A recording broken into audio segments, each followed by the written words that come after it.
Kecocokan keabadian 1% bentuk evolusi raket sang dunia. Pada saat itu, kereta Huata bergemuruh maju dengan stabil. Saat pertama kali melihat kata template gila hatinya mencelos, tapi saat matanya tertuju pada nama raket, matanya langsung berbinar, dia menyeringai. Dia mendapatkan kartu SR emas, garis keturunannya sendiri tidak seberapa. Tapi bentuk lanjutannya, punya kemampuan menghentikan waktu yang OP-nya, bukan main. Tiba-tiba sebuah suara datang dari belakangnya. Kamu Ye He kan? Yan Zongxiong langsung tegang khawatir temannya yang sombong itu. Ouyang Ze akan cari gara-gara dengan Ye He, jika sampai baku hantam dia siap menyeret Ouyang Ze langsung ke rumah sakit. Masalahnya tidak ada rumah sakit di kereta ini. Ouyang Ze bertanya belak-belakan, kamu mengalahkan Qinlong. Dia menoleh dan mengoreksi dengan datar. Bukan mengalahkan tapi membunuh. Mendengar kata membunuh, keringat dingin menetes di wajah Ouyang Ze.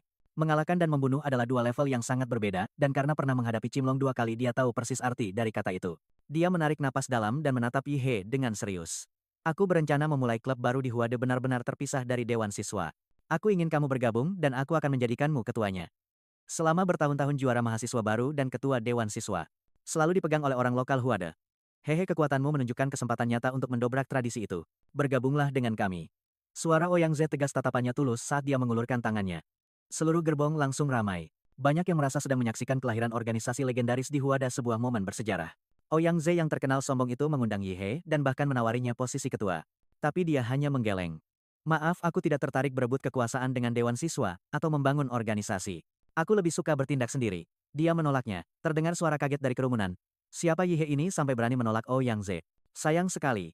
Penolakan Ye He tidak membuat Ouyang Ze kesal sedikit pun. Sebaliknya dia tersenyum dan memberikan kartu nama. Tidak apa-apa, ini kartuku. Kami akan selalu menantikan kerja sama denganmu. Kereta terus melaju, sisa perjalanan berlalu, tanpa insiden hingga mereka tiba di tujuan dengan selamat. Malam telah tiba saat Cujue berkata, kita sudah sampai. Dia melihat keluar jendela dan tertegun. Pemandangan kota futuristik terbentang di depan matanya. Seperti lukisan hidup, lampu neon menjalin kaleidoskop warna, sementara gedung pencakar langit tampak tajam dan 3 dimensi. Inilah Huadu, benar-benar kota yang besar. Kereta Huadu masuk dengan mulus ke stasiun Huadu. Stasiun kereta cepat. Seorang pemandu melangkah maju, semua mahasiswa baru Universitas Huade silakan lewat lorong ini ke kampus. Bagi banyak orang ini pertama kalinya mereka di Huade, dan mereka tak bisa menahan kagum pada kemakmuran kota yang memesona, dan teknologinya yang canggih. Suara orang-orang yang menelan ludah karena takjub terdengar di kerumunan. Dipimpin staf Huade, mereka tiba di helipad. Silakan naik dengan tertib. Nomor kursimu sesuai dengan yang ada di kereta Huade, staf mengingatkan. Ye He berjalan di belakang Lu Qingju dan mencolek punggung bawahnya.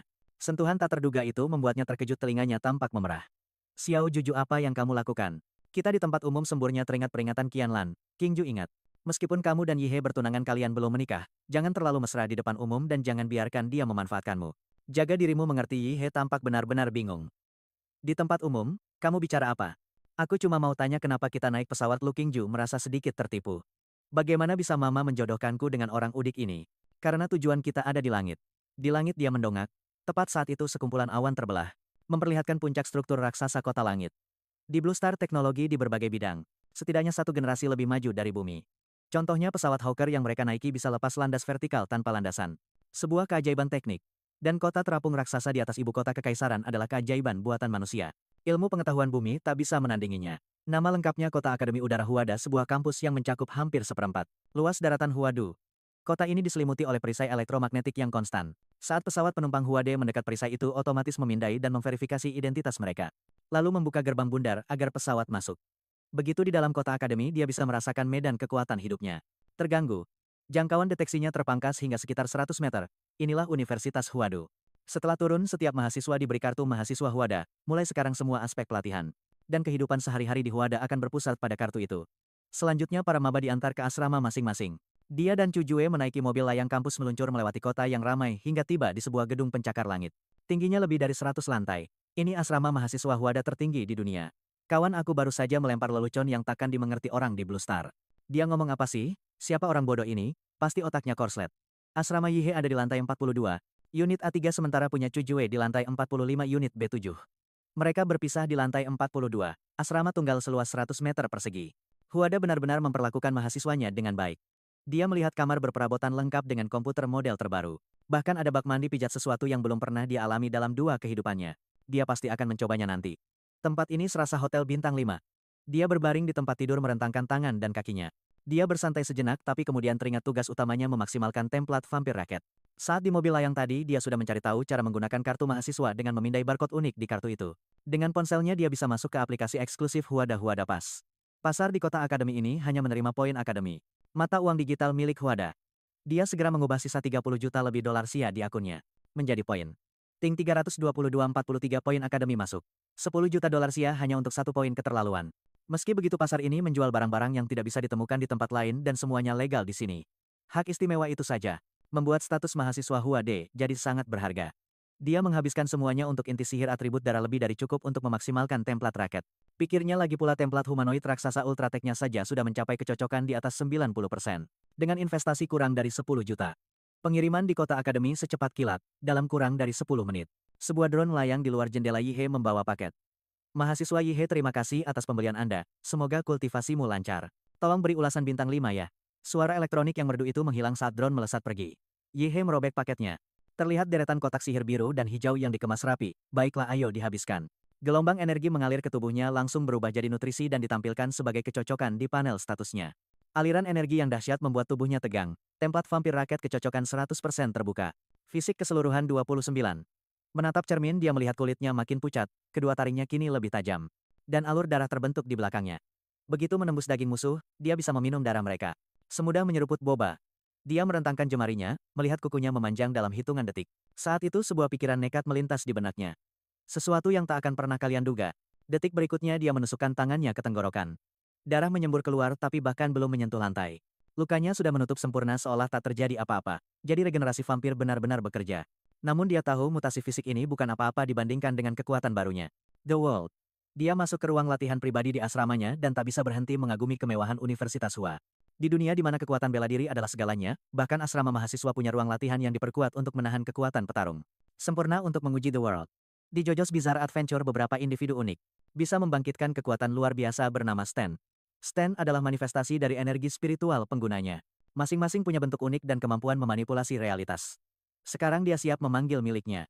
Dia menarik napas dalam memusatkan pikiran saat siluet Stan mulai terbentuk di udara. Di cerita aslinya The World milik Raket, The World bisa menembus batas kecepatan suara dengan satu pukulan, tapi sekarang, kekuatan fisiknya sudah melampaui Raket. Seberapa kuat The World miliknya? Ayo tunjukkan kekuatan terbaikmu. Seketika embusan angin kencang menderu di ruangan dan sekelebat bayangan abu-abu muncul. Otot abu-abu kekar zira baja emas dan wajah dingin tak manusiawi melayang di belakang Yihe seperti Shikigami dari cerita rakyat Jepang. Bahkan sebelum dia selesai berbicara tinju, sarung tangan agung The World melesat ke depan menembus penghalang suara. Saat tinju itu melesat lurus ke arahnya merasakan tekanan angin kencang menghantamnya, dia secara naluriah menyilangkan tangan untuk melindungi diri. Dan dengan ledakan yang memekakan telinga, cahaya merah meledak ke segala arah, setiap tulang di lengannya patah seketika. Dan tubuhnya terlempar ke belakang menghantam dinding dengan kekuatan brutal. Dia memuntahkan beberapa suap darah. Dan menggoyangkan lengannya yang lemas seperti mie. Di saat berikutnya darahnya merayap seperti ular hidup. Menyatukan kembali tulang dan daging hingga anggota tubuhnya pulih sepenuhnya. Dia menjilat darah dari sudut mulutnya dan menyeringai, bagus, cukup ganas sekarang. Saatnya menguji penghenti waktu. The World, hentikan waktu. Sebuah medan bola abu-abu meledak darinya, menguras semua warna dari semua yang disentuhnya, mengubah dunia menjadi hitam putih. Bahkan aliran cahaya itu sendiri tampak membeku 1 detik 2 detik pada saat mencapai detik kelima. Retakan halus mulai menyebar di permukaan domain abu-abu itu, hanya 5 detik tidak cukup baik. Dia menggeram memaksa medan yang retak itu untuk tetap utuh, pelipisnya menonjol, rasa sakit menjalari tengkoraknya. Menghancurkan batas template, dia harus mengadu tubuhnya melawan dirinya sendiri sama seperti pelari olimpiade. Mempertaruhkan segalanya untuk sepersekian detik lebih lama. Pada 5-1 detik keringat membasahi wajahnya, matanya memerah pada 5-3 detik. Darah menetes dari hidungnya dan pembuluh darah di matanya pecah karena tekanan pada 5-5 detik. Stand di belakangnya mulai memudar dan berkedip, domain abu-abu bergetar di ambang kehancuran, namun dia tetap mengatupkan giginya dan bertahan. Akhirnya pada 5-7 detik dunia hitam putih itu hancur berkeping-keping, larut menjadi kehampaan. Dia berlutut dengan satu kaki menyeka darah dari hidungnya, sebelum menyunggingkan senyum miring. 5 detik mungkin adalah batas pemilik aslinya. Tapi itu masih jauh dari batasnya. Keesokan paginya dia berjalan bersama Chujo di jalan setapak kampus. Menyadari tatapan Chujo tertuju padanya lebih lama dari biasanya, sinar matahari hari ini agak terikiakan ya. Sedikit sejak menyatu dengan template vampir, dia jadi agak tidak suka. Sinar matahari tidak mematikan seperti dalam legenda. Tapi dibandingkan dengan kekuatan besar yang didapatnya, efek samping kecil ini, hampir tidak perlu disebutkan. Chujo tiba-tiba bertanya. Apa kau sudah membaca tentang reformasi akademik baru Universitas Huadu tahun ini? Belum. Apa itu? Dia menghabiskan sepanjang malam berlatih tanding dengan The World dan tidak memperhatikan hal lain. Mereka telah menghapus sistem berbasis kelas yang lama. Dan beralih ke model kelompok mentor. Pada dasarnya, setiap tahun akademik kau mengikuti seorang instruktur utama. Dan kau juga bisa mengambil mentor sekunder jika mau. Jadi kita akan memilih mentor. Chujo menggelengkan kepalanya. Bukan kita. Aku harus memilih satu, sedangkan kau tidak. Dia mengangkat alis. Apa maksudnya itu? Grup mahasiswa baru mengumumkannya tadi malam. Kau sebagai pengumpul 12 Leontin Zodiac berhak memilih mentor manapun yang kau inginkan dan mereka tidak bisa menolak. Chujo berhenti sejenak menyeringai. Mereka bahkan membuat postingan khusus tentang itu di grup. Tidakkah kau pikir itu sedikit terlalu mencolok? Keduanya berjalan bersama ke gimnasium, di mana antrean panjang mahasiswa sudah menunggu. Di luar, biasanya kelompok berisi 3 orang, akan masuk ke gimnasium, untuk pengujian. Setelah itu para mentor akan menyalakan panel untuk memilih kandidat mereka. Kau duluan saja. Cujo, aku akan jalan-jalan dulu karena aku bisa memilih mentor manapun, tidak masalah kapan aku masuk. Dia melambaikan tangan dengan santai. Setelah meninggalkan gimnasium, dia bergumam pada dirinya sendiri, memilih mentor proses yang membosankan. Saat dia mencium jejak samar darah di udara, biasanya itu tidak perlu diperhatikan. Tapi aroma ini membawa sesuatu yang tersembunyi. Namun niat membunuh yang kuat dan gelombang kedengkian yang penuh rasa bersalah seperti arus bawah laut. Dan itu membangkitkan hasrat membunuh yang terkubur jauh di dalam dirinya. Tertarik oleh aura itu, dia mengikuti aroma itu melalui jalan-jalan yang berliku. Menuju gang yang lebih sepi di mana kerumunan menipis. Ketika dia akhirnya melihat sumbernya, dia membeku karena terkejut. Gadis itu menggigit besar ubi jalar yang masih panas, hampir melahap setengahnya dalam sekali lahap. Apa-apaan ini? Oh, berambut putih bermata merah, astaga apa? Dia baru saja keluar dari anime. Dia duduk di sana seperti anak kucing menikmati setiap gigitan. Dan kelopak matanya berkedut. Tidak mungkin sesuatu yang imut ini menjadi sumber aura ganas itu. Aku pasti hanya berkhayal, namun di balik penampilannya yang menggemaskan, gadis berambut putih itu memancarkan niat membunuh. Yang begitu ganas hingga terasa menyesakkan. Dia berdiri, membeku, masih berpegang pada pikiran bahwa dia pasti salah. Lalu tanpa peringatan gadis itu menoleh dan mengunci mata merahnya padanya. Nah, kau berlatih sihir penjara daging? Dia tertegun. Bagaimana kau tahu? Gadis itu terkekeh pelan, karena seni bela diri itu. Akulah yang membantu si macan kecil menyempurnakannya. Pikirannya langsung teringat pada si buas di ruang ritme bela diri, yang terus menyebut dirinya Patua macan kecil. Jangan-jangan maksudmu gadis berambut putih? Itu meletakkan tangannya di pinggang. Mengangguk seperti tetua pemarah lucu si macan. Lebih dari 90 tahun yang lalu dia adalah muridku. Dia mengangkat alis tidak percaya. Kau pasti bercanda. Tentu seniman bela diri bisa hidup jauh melampaui batas manusia normal, dan seorang Grandmaster berusia 80-an atau 90-an masih bisa berada di masa jayanya. Tapi gadis mungil berwajah bayi ini, meskipun mungkin bagi seorang praktisi teknik rahasia tertentu untuk mengubah tulangnya menjadi seukuran anak-anak, kepolosan murni yang hampir konyol yang dia pancarkan.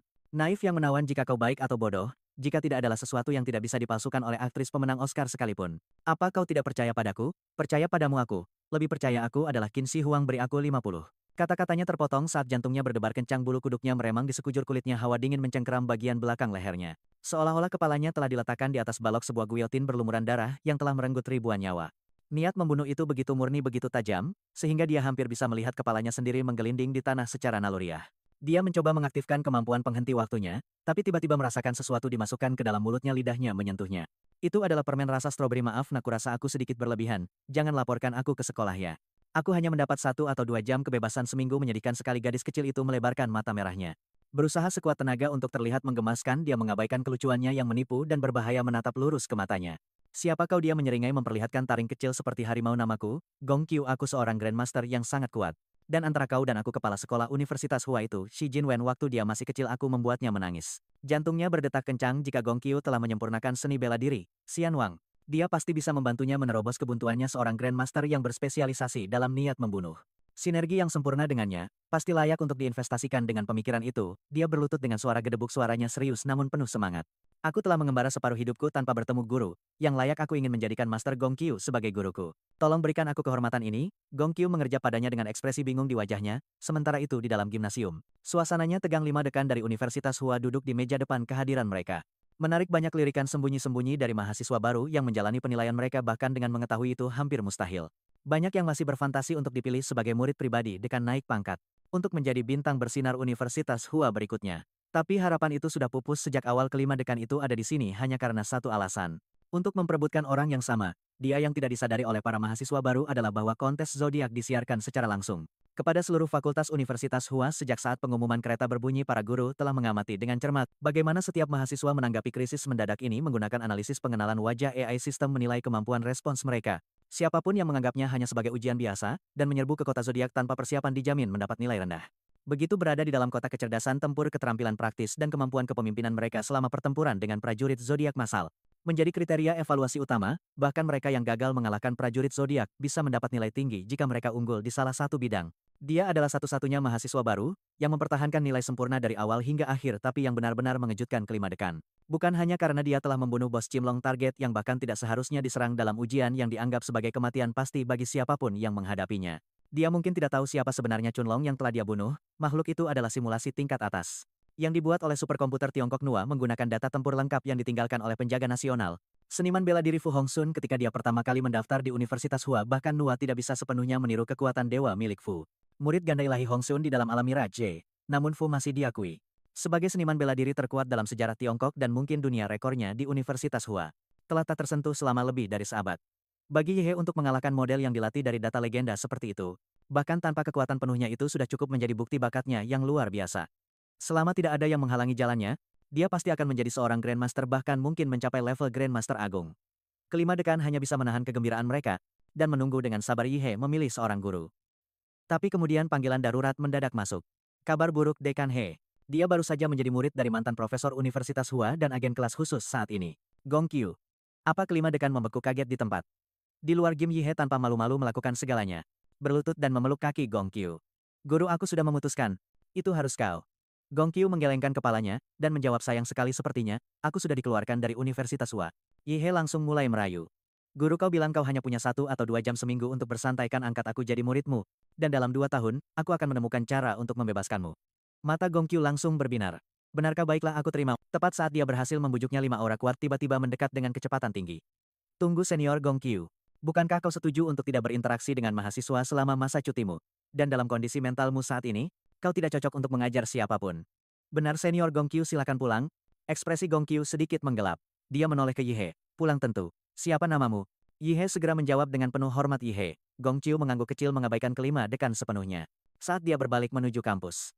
Baiklah kalau begitu, Ye He ikut pulang denganku. Segera setelah itu, Gong Qiu membawa Ye He sampai ke Institut Penelitian Huada. Dia menggesek kartunya dan masuk ke dalam lift, yang turun jauh ke bawah tanah. Saat lift turun, Ye He bertanya dengan penasaran, guru, kenapa kau tinggal di tempat terpencil seperti ini? Gong Qiu mengangkat alis bibirnya menyunggingkan senyum masam. Selama puluhan tahun aku sering kambuh, dan orang-orang terluka. Orang tua itu menempatkanku di level bawah tanah institut. Untungnya dalam beberapa tahun terakhir, aku sudah bisa mengendalikan diri, jadi akhirnya aku dapat sedikit waktu di luar. Jadi aku murid pertamamu selama puluhan tahun ini? Gong Qiu menatapnya. Cara berpikirmu aneh. Bukankah seharusnya kau takut keringat membasahi dahi Ye He? Takut kau akan mencincangku, guru. Saat mereka berbicara, lift tiba di level 666. Di depan Ye He ada sebuah lorong sempit, hanya cukup lebar untuk 1 orang.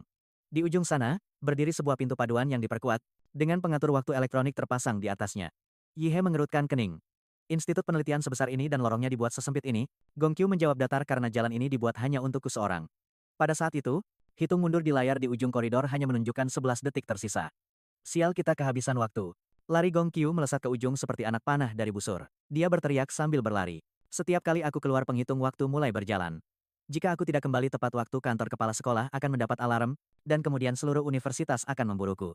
Jantung Ye He berdebar kencang dan dia berlari mengejarnya. Nyaris tidak berhasil melewati pintu di detik terakhir. Pintu paduan itu terbanting menutup dengan suara keras, dan medan elektromagnetik aneh menyebar ke seluruh ruangan. Ye He langsung menyadari energi bela dirinya tidak bisa terkumpul di luar tubuhnya. Artinya kemampuan bertarungnya akan sangat melemah di sini. Gong Qiu menghela napas dan menjelaskan dengan santai. Agar aku tidak kabur, Sui Jingwan dan anak buahnya membangunkan rumah 3 lantai untukku di sini. Semuanya ada. Ruang latihan hiburan, tapi mereka juga memasang medan elektromagnetik berkekuatan tinggi untuk menekan energi bela diri. Jadi aku tidak akan cukup bosan untuk menghancurkan pintu. Ye He melihat sekeliling penasaran dengan ruangan yang berperabotan mewah itu, dan menyadari ini lebih seperti apartemen mewah tempat Gong Qiu ditahan daripada penjara. Sementara itu, di dalam kantor rektor Universitas Huada mengenakan setelan Zhongshan polos, Shui Jingwan dengan tenang mendengarkan laporan melalui telepon. Rektor, kabar buruk, Ye He baru saja menjadi murid Gong Qiu. Shui Jingwan terdiam sejenak lalu berbicara dengan tenang. Biarkan saja. Ingat, tujuan reformasi Huada bukan untuk menghasilkan sekelompok elit tingkat menengah, tapi untuk menempa satu kekuatan papan atas yang bisa memimpin Xia dan umat manusia di pundak mereka. Beri para jenius sumber daya penuh dan biarkan mereka tumbuh bebas. Biarkan Ye He bersama Gong Qiu untuk saat ini. Kamp pelatihan mahasiswa baru di sini di Huaidu akan segera berakhir. Saat itu terjadi, kita akan mengirimnya sebagai batu asa untuk menajamkan pedang-pedang yang masih terbentuk itu. Saat itu suara sintetis yang dingin datang dari komputer. Rektor Sui, mahasiswa baru Ye He telah memasuki ruang segel bersama Gong Qiu. Status normal. Namun berdasarkan analisis Big Data masih ada kemungkinan 5% bahwa petarung kelas khusus, Gong Qiu, akan kehilangan kendali saat kontak berkepanjangan dengan orang lain. Ye He memiliki probabilitas 89,7% untuk tidak selamat, sampai penyelamatan Universitas Kekaisaran tiba, dan bahkan jika diselamatkan 95,3% kemungkinan dia tidak akan berhasil. Petarung kelas khusus adalah prajurit terpidana mati yang diberi penangguhan hukuman atau petarung yang sangat kuat yang karena berbagai alasan tidak dapat mengendalikan kekuatan mereka. Kebebasan mereka sangat dibatasi dan hanya pada saat krisis nasional yang parah mereka dilepaskan ke garis depan, sebagai kartu truf pamungkas negara. Shui Jingwan melangkah ke jendela besar menatap ibu kota kekaisaran yang berkilauan, di bawah kota akademi yang melayang. Setelah berpikir sejenak, dia berkata perlahan, tidak masalah. Aku percaya, Ye He sudah siap. Tanpa tekad untuk menghadapi kematian, bagaimana seseorang bisa melangkah jauh di jalan pembantaian? Tatapannya menjadi gelap. Bangsa Xia tidak punya banyak waktu lagi. Orang-orang bodoh di Federasi Beruang Utara dan orang-orang gila dari Kerajaan Keturunan Dewa, yang memuja peradaban alam rahasia kuno, mereka semua mulai bergerak. Generasi muda harus tumbuh lebih cepat. Sementara itu di aula latihan di kediaman Gong Qiu, dia menyeringai. Ya sudah puluhan tahun, sejak terakhir kali aku mengajar seorang murid. Sekarang ayo kita latih tanding dan lihat kemampuanmu. Hanya dengan mengingat ujian gilotin yang baru saja dia alami membuat keringat dingin membasahi leher Yihe. Guru, kau akan menekan kultivasimu ke tingkat prajurit pemula sebelum bertarung denganku, kan, tanyanya cepat. Gong Qiu menjulurkan lidahnya dengan main-main, memutar pinggangnya saat dia mulai melakukan pemanasan. Jika kau tidak mengatakannya, aku mungkin benar-benar lupa menekan kekuatanku. Ayo, aku siap, Guru Gong Qiu. Hampir seketika setelah kata-kata itu keluar dari mulutnya, tubuh loli berambut putih itu meliuk membentuk busur yang sulit dipahami menyerang dengan tebasan tangan ganas seperti ular. Langsung ke lehernya. Dengan refleks tajam dan penglihatan dinamisnya, dia langsung menangkap gerakan mematikan itu. Dalam waktu kurang dari sedetik, dia mencoba menghindar setidaknya ke 5 arah yang berbeda. Namun setiap kali serangan tangan Gong Qiu sudah ada di sana memotong jalan kaburnya bahkan sebelum dia mulai. Menyadari tidak ada cara untuk menghindar, dia memutuskan untuk menghadapinya secara langsung. Dia langsung melepaskan bentuk pertempuran cahaya intinya, ledakan energi biru meletus dari tubuhnya. Saat kecepatannya melonjak ke level baru. Satu tangan melindungi lehernya sementara yang lain mengumpulkan niat membunuh, meluncur ke arah sosok kecil di depannya. Mencoba menggunakan kebangkitan garis darah untuk meningkatkan kecepatanmu bertahan dan menyerangku pada saat yang sama. Gong Qiu tertawa kecil. Tebasan tangan yang ditujukan ke lehernya ditarik kembali hampir tanpa jeda. Dan kemudian dia melakukan sesuatu yang tidak pernah dia duga. Lengannya yang ramping melilit serangannya seperti ular tak bertulang dalam gerakan yang sama. Dia melompat ke belakangnya dan memberikan tarikan ganas yang tiba-tiba. Rasa sakit yang luar biasa menjalar ke seluruh tubuhnya, bahkan sebelum dia bisa bereaksi, membuatnya benar-benar kehilangan keseimbangan. Rasa sakit yang membakar menghancurkan kebangkitan garis darahnya memaksa kekuatannya kembali ke keadaan tidak aktif. Aroma darah segar, sepertinya menyulut nafsu bertarung Gong Qiu. Mata merahnya berkilau lebih terang, karena gembira. Saat dia bergumam, sudah lama sekali aku tidak merasakan darah. Yihe menyeringai kembali sama bersemangatnya. Kau benar-benar tidak menahan diri ya, dalam hal pertarungan tangan kosong aku sama sekali bukan tandinganmu. Karena itu kurasa aku harus mengeluarkan beberapa teknik curang. Mohon bimbingannya. Bentuk pertama kekuatan Titan, dengan raungan yang dalam kilat biru, yang menyilaukan meledak keluar menyelimuti seluruh tempat latihan. Template untuk Titan kolosal sudah dimaksimalkan tadi malam dan sekarang melepaskannya lagi. Kekuatannya beberapa kali lebih kuat dari sebelumnya. Menghadapi gelombang cahaya, dan panas biru yang mengamuk Gong Qiu, mengangkat lengannya ekspresinya menjadi serius. Cahaya keemasan berkedip di mata merahnya, saat dia bergumam jurus seperti ini, dari seorang pemula bela diri. Sepertinya aku telah menerima monster sebagai murid. Kalau begitu gurumu ini akan menunjukkan beberapa keahlian nyata. Tebasan pedang kiamat surga tangannya, menebas ke bawah melepaskan aura pedang merah yang menebas lurus ke titik terlemah dalam badai petir. Melihat ini dia langsung menghentikan transformasi Titan kolosal beralih ke antropomorf purba. Bentuk terpisah antropomorf lapis baja, berdasarkan kulit Godzilla zirah daging dan pelat baja Titan. Puluhan kali lebih kuat dari apapun dari dunia Titan asli saat transformasi selesai. Dia mengangkat tinju besarnya yang berlapis baja hitam dan mengarahkannya ke Ganko, bayangan besar pun turun. Angin menderu dari kekuatan serangan itu, namun Ganko tidak menunjukkan niat untuk menghindar, bibir mungilnya menarik napas tajam. Menghadapi tinju yang datang seperti truk yang melaju kencang, lengan Gongku melesat melepaskan serangan tangan secepat kilat. Paku spiral bencana saat mereka bertabrakan zirah di lengan Yihe langsung hancur. Diikuti oleh suara mengerikan dari daging yang robek, pemandangan itu membuatnya membeku. Dia tidak menyangka Ganko bisa menembus pertahanannya. Dengan begitu mudah, memanfaatkan momen kelengahannya, sosok mungil Ganko melompat dan memanjat tubuh raksasa itu. Seperti kera lincah yang langsung menuju kepalanya Yihe yang bersembunyi di dalam mulut berlapis baja ini. Keluar kaunak. Tepat saat serangan tangannya akan mengenainya, dia langsung menembakkan rentetan duri tulang dari pelat wajah raksasa itu. Langkahnya terhenti mendadak, yang menantinya adalah mulut menganga yang bersinar dengan cahaya biru yang menakutkan. Guru, karena tebasanmu begitu kuat, mari kita lihat, apakah kau bisa menembus ini, ucapnya. Dia mulai mengisi energi untuk napas atomnya. Cahaya biru menyala dari pangkal tulang punggungnya melesat ke atas sepanjang tulang belakangnya menuju lehernya. Tapi sebelum napas itu bisa dilepaskan, dia terkejut mendapati dirinya tidak lagi berada di tempat latihan, melainkan terikat oleh rantai besar tak terhitung yang menembus tubuhnya menguncinya ke giotin setinggi 100 meter. Ini adalah domain niat membunuh Gongku, bukan kenyataan tetapi ilusi mental yang ditempa dari niat membunuh murni. Untuk membebaskan diri, dia harus melawannya dengan kekuatan mentalnya sendiri. Bila guyotin itu meluncur turun dengan cepat, dia langsung memanggil stand-nya. Di saat berikutnya, waktu membeku seorang prajurit kekar yang menjulang tinggi muncul. Atas perintah Yihe, stand itu melepaskan ratusan pukulan per detik menghantam giotin niat membunuh itu. Mungkin karena kekuatan spiritual stand yang luar biasa, atau mungkin Gongku tidak pernah berniat menjebaknya di sini selamanya. Di bawah rentetan serangan emas tanpa henti, domain niat membunuh dan giotinnya hancur berkeping-keping. Ilusi itu menghilang dan dia perlahan membuka matanya. Gongku menatapnya dengan geli. Sudah bangun, cangkang kura-kuramu itu luar biasa kuat. Dia melirik pecahan kristal seperti berlian yang tersebar di tanah, lalu ke sisa-sisa raksasa tidak jauh dari sana, yang perlahan menguap menjadi tiada. Dia sudah bisa menebak apa yang terjadi. Dia mungkin telah ditarik keluar dengan paksa dari tengkuk leher raksasa itu dan zirah kristal yang mengeras yang dia bentuk untuk melindungi tubuh aslinya. Telah hancur dalam prosesnya itu bukan sesuatu yang bisa dilakukan oleh seorang pemula bela diri. Guru kau curangkan Gongku memalingkan wajahnya berpura-pura polos kurang. Tolonglah aku mengalahkanmu dengan adil, dan jujur tidak ada kecurangan. Dia mengangkat alis nadanya datar, benarkah menyadari dia tidak bisa menipunya. Gongku cemberut memasang ekspresi yang hampir menyedihkan sial, aku mungkin menggunakan sedikit lebih banyak. Kekuatan dari yang seharusnya kau tahu betapa kuatnya gurumu ini, terkadang aku tidak bisa menahan diri. Dalam satu atau dua pukulan dia mengedipkan mata padanya suaranya, melembut lain kali aku tidak akan curang jangan marah ya. Tolong jangan pergi, aku tidak punya teman bermain selama puluhan tahun dia tidak bisa menahan perasaan bingung. Sulit membayangkan kehidupan seperti apa yang dijalani monster berusia 100 tahun ini hingga menjadi seperti ini, jangan menangis aku tidak akan pergi. Butuh waktu lama bagiku untuk menemukan guru sepertimu, kenapa aku harus pergi? Mendengar ini Ganko dengan cepat kembali tenang seperti biasa. Meskipun pipinya masih sedikit memerah aku tidak menangis tadi oke, dia buru-buru mengubah topik pembicaraan. Aku sudah cukup memahami kekuatanmu sekarang tidak sebagus aku di masa jayaku tapi dibandingkan dengan kebanyakan orang. Kau luar biasa jadi apa yang ingin kau pelajari pikiran Yi. He langsung tertuju pada teknik-teknik yang baru saja dia gunakan dalam latih tanding, mereka jenis keterampilan yang cocok untuk seniman bela diri tingkat lanjut dan bagaimana dia berhasil membelah petir dan menembus lengan manifestasinya. Ganko mengangguk, maksudmu teknik tebasanku. Itu bukan sesuatu yang mudah diajarkan kau hanya perlu memotong cukup banyak hal sampai kau mendapatkan rasa yang tepat. Rasa seperti apa tanyanya penasaran Ganko menjawab dengan satu kata serius garis entah itu tubuh manusia. Binatang magis atau objek lainnya selalu ada titik masuk yang sempurna, dan sebuah garis di mana ia bisa dipotong dengan mudah. Aku menyebutnya garis kematian mendengar ini, dia akhirnya mengerti garis kematian jadi gurunya sama sekali tidak seperti Chunlong. Master pedang lainnya, jika tebasan Chunlong adalah tentang kekuatan yang luar biasa dan kekuatan setajam silet, maka tebasan gurunya adalah presisi seorang tukang daging yang memotong daging, setiap serangan dipandu oleh teknik yang sempurna Ganku melanjutkan mempelajari ini akan merepotkan.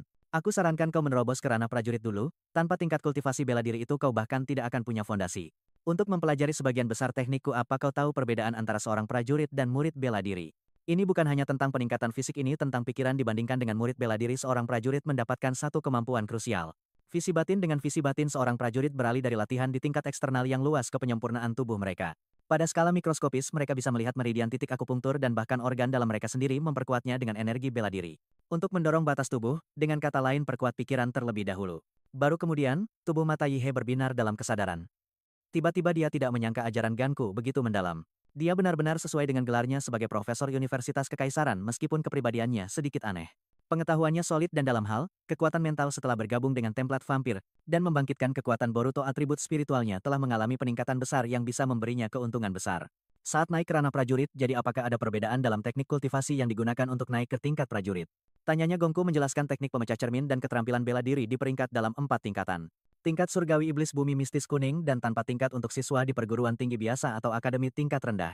Ketika mereka naik dari murid bela diri ke prajurit sekolah, biasanya hanya bisa menyediakan teknik pemecah cermin tanpa tingkat. Keuntungan dari teknik pemecah cermin tanpa tingkat Gongku menjelaskan adalah hampir tidak ada syaratnya dan selama darahmu, energi dan energi bela dirimu sudah cukup terkumpul, kau bisa menerobos lebih dari 80% prajurit. Naik tingkat menggunakan teknik tanpa tingkat. Tapi untuk siswa di Universitas Hawaii titik awal kita adalah teknik tingkat mistis kuning bagaimana dengan tingkat surgawi dan iblis bumi. Dia tentu saja menginginkan yang terbaik Gongku menyeringai teknik dan keterampilan tingkat surgawi hampir semuanya langka. Peninggalan yang dibawa kembali dari alam rahasia, kau bisa menghitung jumlahnya di seluruh dunia dengan 2 tangan jika ada. Universitas Kekaisaran kita, memang punya satu di arsipnya, tapi dengan kekuatan dan izinmu saat ini kau tidak akan bisa menyentuhnya. Namun kau bisa mempelajari teknik pemecah cermin tingkat iblis bumi yang aku kuasai disebut Bodi Sang Pembunuh. Sutra Hati Penjara Daging Iblis. Cao Hu sebenarnya terinspirasi dari metode ini. Matanya langsung berbinar berkilauan dengan rasa ingin tahu dan tekad tanpa ragu-ragu. Dia menyatakan bahwa dia ingin mempelajarinya baiklah, mari kita mulai rasakan niat membunuh yang telah kuciptakan untukmu. Saat Gongku selesai berbicara dia sekali lagi diseret ke dalam ilusi yang penuh dengan pembantaian. Yang telah dia ciptakan serius lagi, pikirnya menatap darah kental dan lengket yang membasahi tanah. Dia tidak bisa menahan diri, untuk tidak menggerutu dalam hati Ganko terlalu tidak sabar bahkan tidak memberinya waktu untuk bernapas. Malam segera tiba dan seluruh akademi menyala dengan cahaya keemasan yang menyilaukan menyelimuti kampus dalam cahaya yang mewah. Setelah menyelesaikan kelasnya hari itu, Cujo kembali ke asrama, saat itulah dia melihat Yihe di kejauhan. Dia hendak berjalan mendekat dan menyapanya, tetapi saat dia semakin dekat hawa dingin tiba-tiba merayap di lehernya seolah-olah pisau daging telah ditekan. Tepat di sana niat membunuh yang begitu kuat membuatnya secara naluriah menarik pedangnya. Suara pedang itu menyadarkannya kembali dia akhirnya sadar maaf Cujo. Kurasa aku bereaksi berlebihan barusan mata Cujo dipenuhi dengan keterkejutan dan kebingungan apa yang sebenarnya terjadi padamu hari ini. Itu bukan pertanyaan biasa dia terlihat sangat bersih, namun Cujo hampir bisa mencium bau anyir darah yang kental. Seolah-olah, Yihe baru saja melewati gunungan mayat dan sebenarnya memang begitu. Hanya beberapa jam sebelumnya Ganko telah mengisi ilusi membunuhnya dengan mayat hidup dan mayat berjalan yang tak terhitung jumlahnya. Memaksanya untuk melawan mereka hanya dengan sebilah pisau, tanpa boleh menggunakan kekuatan jadi dia menghabiskan sepanjang hari mengayunkan pisau yang usang. Setelah memenggal ribuan kepala, dia sudah terbiasa dengan sensasi baja mengiris daging dan tulang. Perlahan tenggelam dalam ritme pembantaian baru, setelah Gankaku memanggilnya dia akhirnya sadar. Dia sadar, dia baru saja hampir mengalami penyimpangan Chi, sebuah pengingat nyata betapa berbahayanya teknik di Sitear. Bahkan dengan ketahanan mental yang jauh melampaui orang biasa. Dia tetap tidak bisa menghentikan niat membunuh meresap masuk bagi seorang murid bela diri biasa yang masuk ke ilusi pembantaian Gongku. Itu berarti, kehancuran mental total atau menjadi boneka pembantaian setelah berpamitan dengan Chujo. Dia kembali ke asramanya, dan mandi air dingin yang lama ini baru hari pertama, dan dia sudah sangat kelelahan. Universitas terbaik di negara ini benar-benar sesuai dengan reputasinya. Tepat saat itu, Lu Qingju menelepon. Biasanya berpakaian dengan sangat elegan, sekarang dia terbaring di tempat tidurnya dengan piyama ayam kartun berwarna kuning cerah. Ibuku sudah mengantarkan barang yang kau inginkan ada di sini, bersamaku dia juga menyuruhku berterima kasih karena sudah membantuku. Meraih juara pertama dalam ujian mahasiswa baru, kakinya yang jenjang dan pucat berayun malas, jari-jari kakinya yang semulus mutiara bergerak-gerak iseng. Dia menjawab akan mampir ke asramanya untuk mengambilnya, tapi Lu Qingju dengan cepat menolak dengan gugup, tidak perlu, tidak perlu. Kau tidak perlu ke sini, biar ku kirim pakai drone saja. Dia mengangguk terlalu lelah untuk berdebat setelah hari yang panjang. Baiklah kalau begitu, jadi kau sudah menemukan pembimbingmu hari ini kan? Siapa? Dekan Bai, jawab Lu Qingju. Dengan sedikit kebanggaan dalam nadanya, dia bilang aku punya bakat hebat, dan langsung memutuskan untuk menerimaku sebagai muridnya. Bagaimanapun itu adalah kehormatan yang jarang didapat diajar langsung oleh dekan Universitas Imperial. Bagaimana denganmu, dekan mana yang menerimamu? Dia berpikir sejenak, tapi memilih untuk tidak menjawab. Dia tidak akan memberitahunya bahwa dia menolak tawaran dari 5 dekan yang berbeda.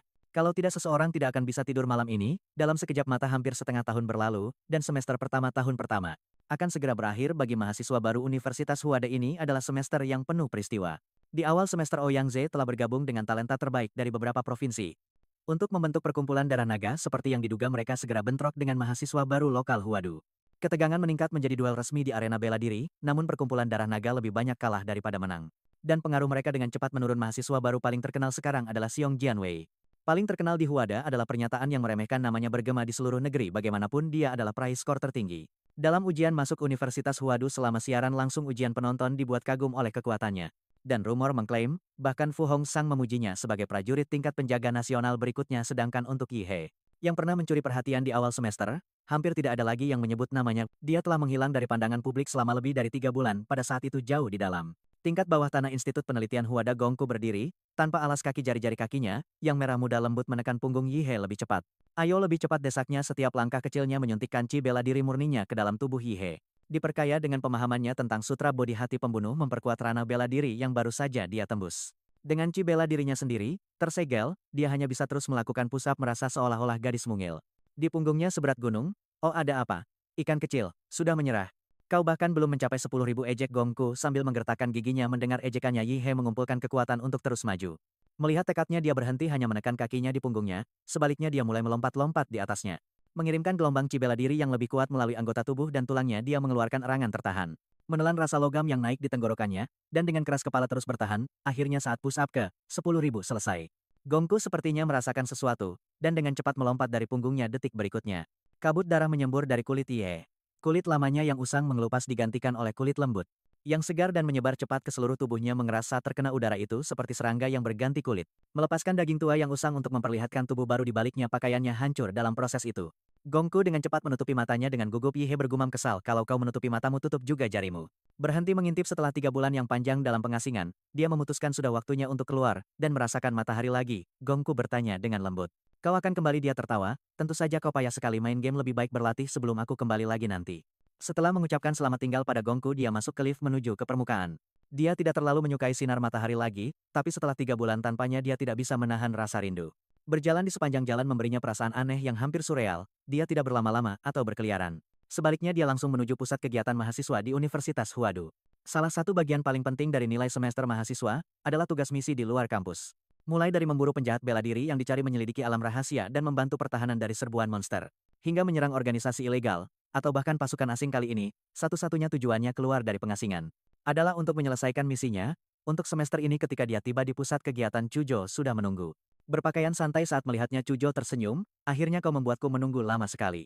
Hei Chujo, apa kabar? Seberapa kuat kau sekarang? Aku sudah menembus tingkat prajurit 2 bulan lalu, jawab Chujo ketika matanya tertuju pada Yi He. Dia terdiam. Aura dan fisik Yi He tidak terlihat jauh berbeda, namun Chujo bisa merasakan tekanan yang jauh lebih kuat memancar darinya 2 bulan sebelumnya. Setelah terobosannya, Chujo diundang untuk menonton duel pribadi antara Xiong Jianwei, mahasiswa baru bintang dari ibu kota kekaisaran, dan Ouyang Ze, Wakil Ketua Perkumpulan Darah Naga pertarungan itu hanya berlangsung 10 menit sebelum Ouyang Ze mengaku kalah.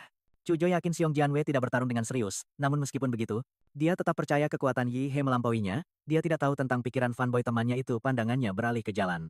Sambil menunggu rekan setimnya yang lain tiba beberapa saat kemudian Luo Qingzu muncul, bahkan di antara wanita cantik yang tak terhitung jumlahnya di Universitas Huadu. Kehadirannya membuat yang lain tampak pucat dia tersenyum, hangat maaf, aku terlambat Yi He mengangkat alis mendengar permintaan maafnya. Dan apalagi tanya Lu Qingju dengan bingung bahkan setelah 3 bulan berpisah tatapan Yi He yang tertuju padanya masih membuat telinganya. Memerah bagaimanapun ibunya telah membisikkan segala macam nasihat yang membuatnya tersipu. Di telinganya Qingzu ingat kau dan Yi He adalah pasangan sekarang bahkan di sekolah kalian harus bersikap seperti itu. Memikirkan kata-kata ibunya, wajahnya semakin memerah, apakah itu berarti kita harus bersikap seperti pasangan sekarang? Dia berpikir berlebihan sejenak lalu mengumpulkan keberaniannya cemberut dan mencondongkan tubuh ke arahnya Yi He. Membeku apa yang kau lakukan setelah 3 bulan berpisah? Kau bahkan tidak menyapa dulu. Lu Qingju tidak menyangka itu yang dia maksud dengan gugup dia cepat-cepat berbalik dan mengabaikannya. Mereka segera masuk ke pusat kegiatan universitas sebuah bangunan besar berbentuk kubah 5 lantai di lobi lantai pertama sebuah layar besar. Di tengah menampilkan misi-misi populer terbaru, serta peringkat siswa berprestasi Cujo dan Lu Qingju. Sudah menyelesaikan 3 misi melampaui kuota mereka hari ini, mereka di sini terutama untuk membentuk tim dengan Yi He. Setelah menelusuri daftar misi, mereka mempersempitnya menjadi 3 yang cocok psikopat berantai di kota Hung. Investigasi serbuan monster di kota Liyun dan anomali di Kabupaten Lincuan awalnya ketiga misi itu level 2. Tapi misi Kabupaten Lincuan tiba-tiba melonjak ke level 3 hari ini. Misi luar kampus universitas diberi peringkat dari level 1 hingga level 5 dengan kesulitan meningkat sesuai peringkat. Mahasiswa baru biasanya hanya bisa mengambil misi level 1 satu-satunya misi level 2 yang pernah diikuti Cujo dan Lu Qingju. Adalah pekerjaan tim 10 orang mendapat persetujuan untuk tim mahasiswa baru 3 orang mengambil misi level 2 sudah sangat langka. Namun Yi He memiliki kartu hak istimewa dari Gongku yang diberikan kepadanya tepat sebelum dia pergi. Kau sudah mampu menangani semuanya sendiri di seluruh tahun pertama, dan kedua, hanya segelintir yang bisa tanding denganmu. Kau butuh misi berkesulitan tinggi untuk mengasah dirimu dengan kartu ini, kau bisa menerima misi, apapun di kampus tanpa memandang peringkat. Hanya saja jangan main-main dengan misi level 4 atau 5 misi itu terlalu tidak terduga, bahkan prajurit tingkat Shenwu pun pernah tewas di sana. Sejujurnya, Yi He tidak mau mencoba misi level 4 atau 5, tetapi karena mempertimbangkan batasan rekan-rekan timnya, dia menahan diri. Cujo bertanya.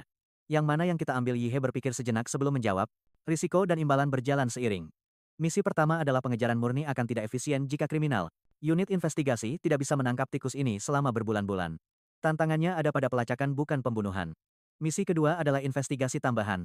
Dengan keterlibatan divisi Naga Walet Sia Agung kita hanya akan ditugaskan untuk tugas-tugas sepele bukan pertarungan utama. Ataupun investigasi sebenarnya yang akan jatuh ke tangan kita.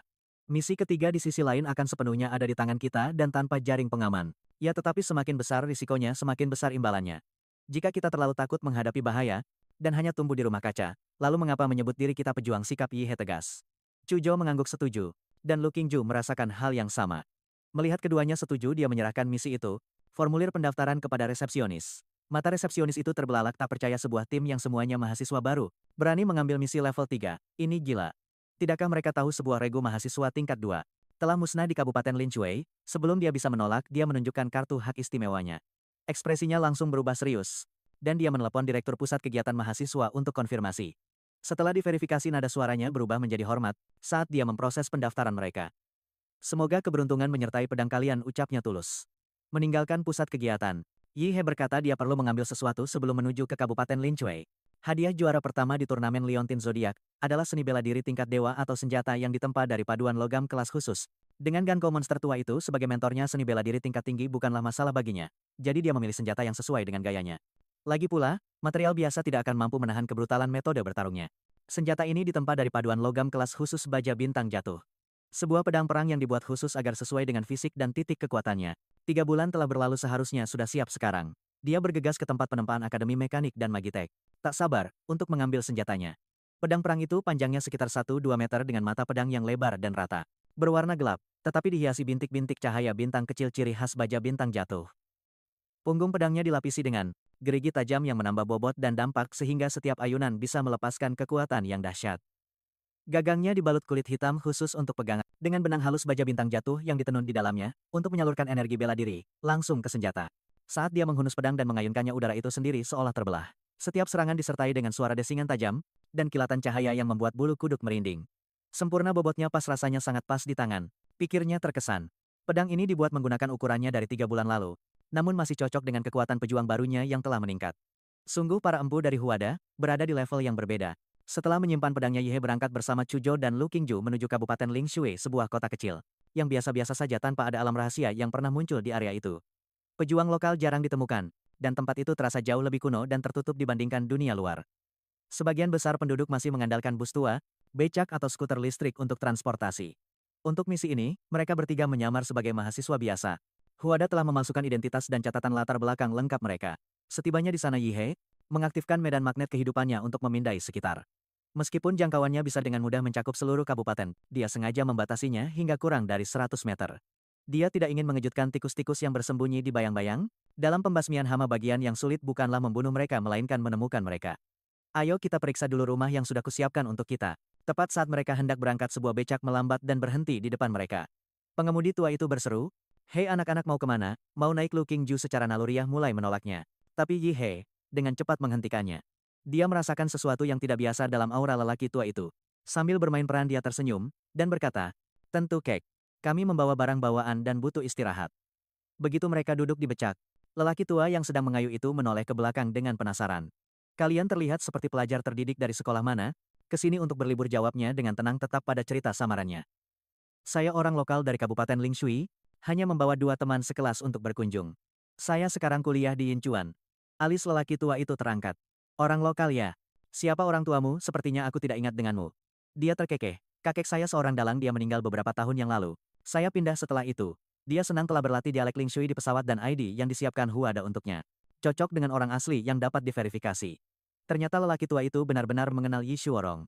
Kecurigaannya mereda dan dia menyeringai. "Bagus. Bagus, kamu masih ingat asal-usulmu. Orang sepertimu pasti akan mendapat berkah."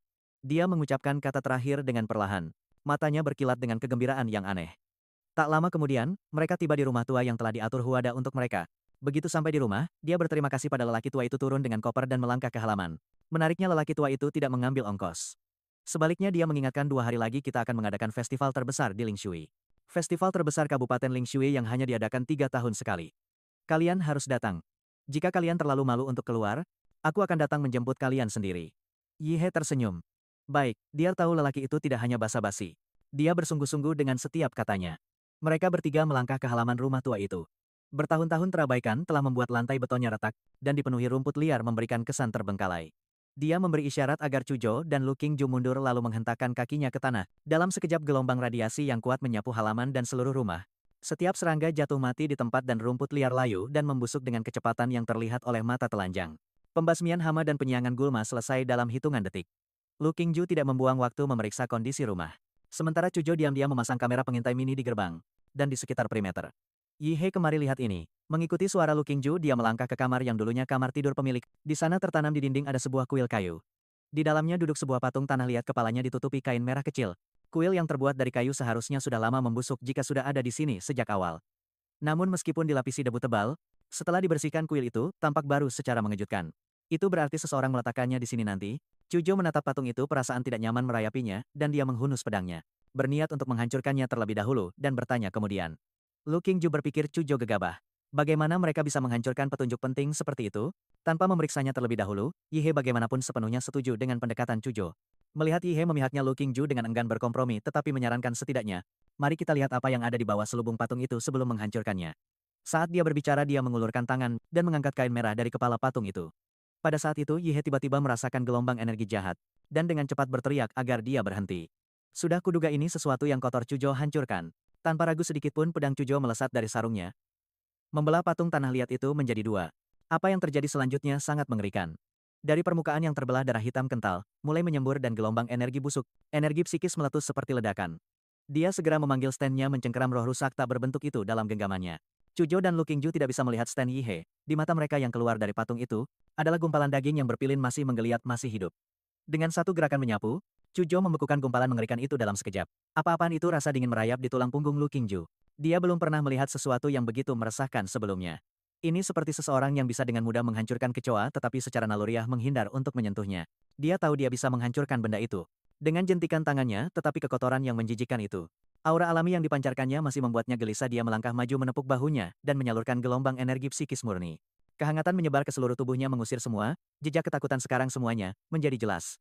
Kejadian aneh di Kabupaten Linchuan, terkait dengan patung tanah liat yang aneh ini dan milik mereka. Penyelidikan mereka baru saja mengambil langkah maju yang penting, bibir Yihe tersenyum tipis saat dia menyuruh mereka untuk tetap di tempat. Dia punya sesuatu yang harus diurus sebelumnya dia telah meninggalkan penanda radiasi pada supir becak tua itu. Menurut perhitungannya sekarang adalah waktu yang tepat untuk menangkapnya, tidak perlu kau datang mencariku. Orang tua kali ini aku yang akan mendatangimu sementara itu di kuil Buddha Jinsan Kabupaten Linshui. Sebuah kuil suci berusia 1000 tahun di lokasi paling megah dan makmur di kabupaten itu, hampir setiap penduduknya adalah pengikut yang taat. Siang dan malam asap dupa mengepul ke udara saat para pemuja datang untuk bersembahyang sepanjang waktu. Lu Junsang mengayuh becaknya ke jalan pegunungan menuju lereng belakang kuil. Seorang biksu muda berpipi merah menyambutnya dengan membungkuk sopan. Dermawan kepala biara menunggumu di dalam. Baik Lu Junsang menggosokkan kedua tangannya yang kapalan.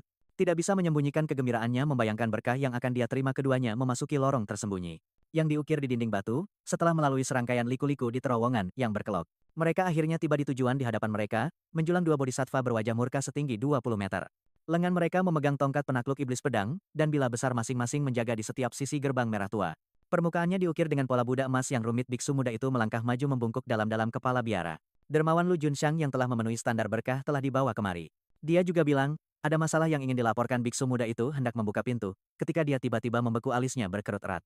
Saat dia menatap tajam ke kehampaan di belakangnya, orang asing apa yang membawamu ke sini jam segini? Apa niatmu sebenarnya? Sebelum kata-katanya selesai, otot-otot hitam muncul di sekujur tubuhnya, merobek jubahnya. Wajahnya yang tampan dan cerah berubah digantikan oleh wajah mengerikan seperti kadal. Lu Junsang sangat ketakutan hingga jatuh berlutut gemetar sambil berteriak. Dewa yang hidup. Tapi di saat berikutnya dia turun dari langit menginjak langsung tengkorak monster itu.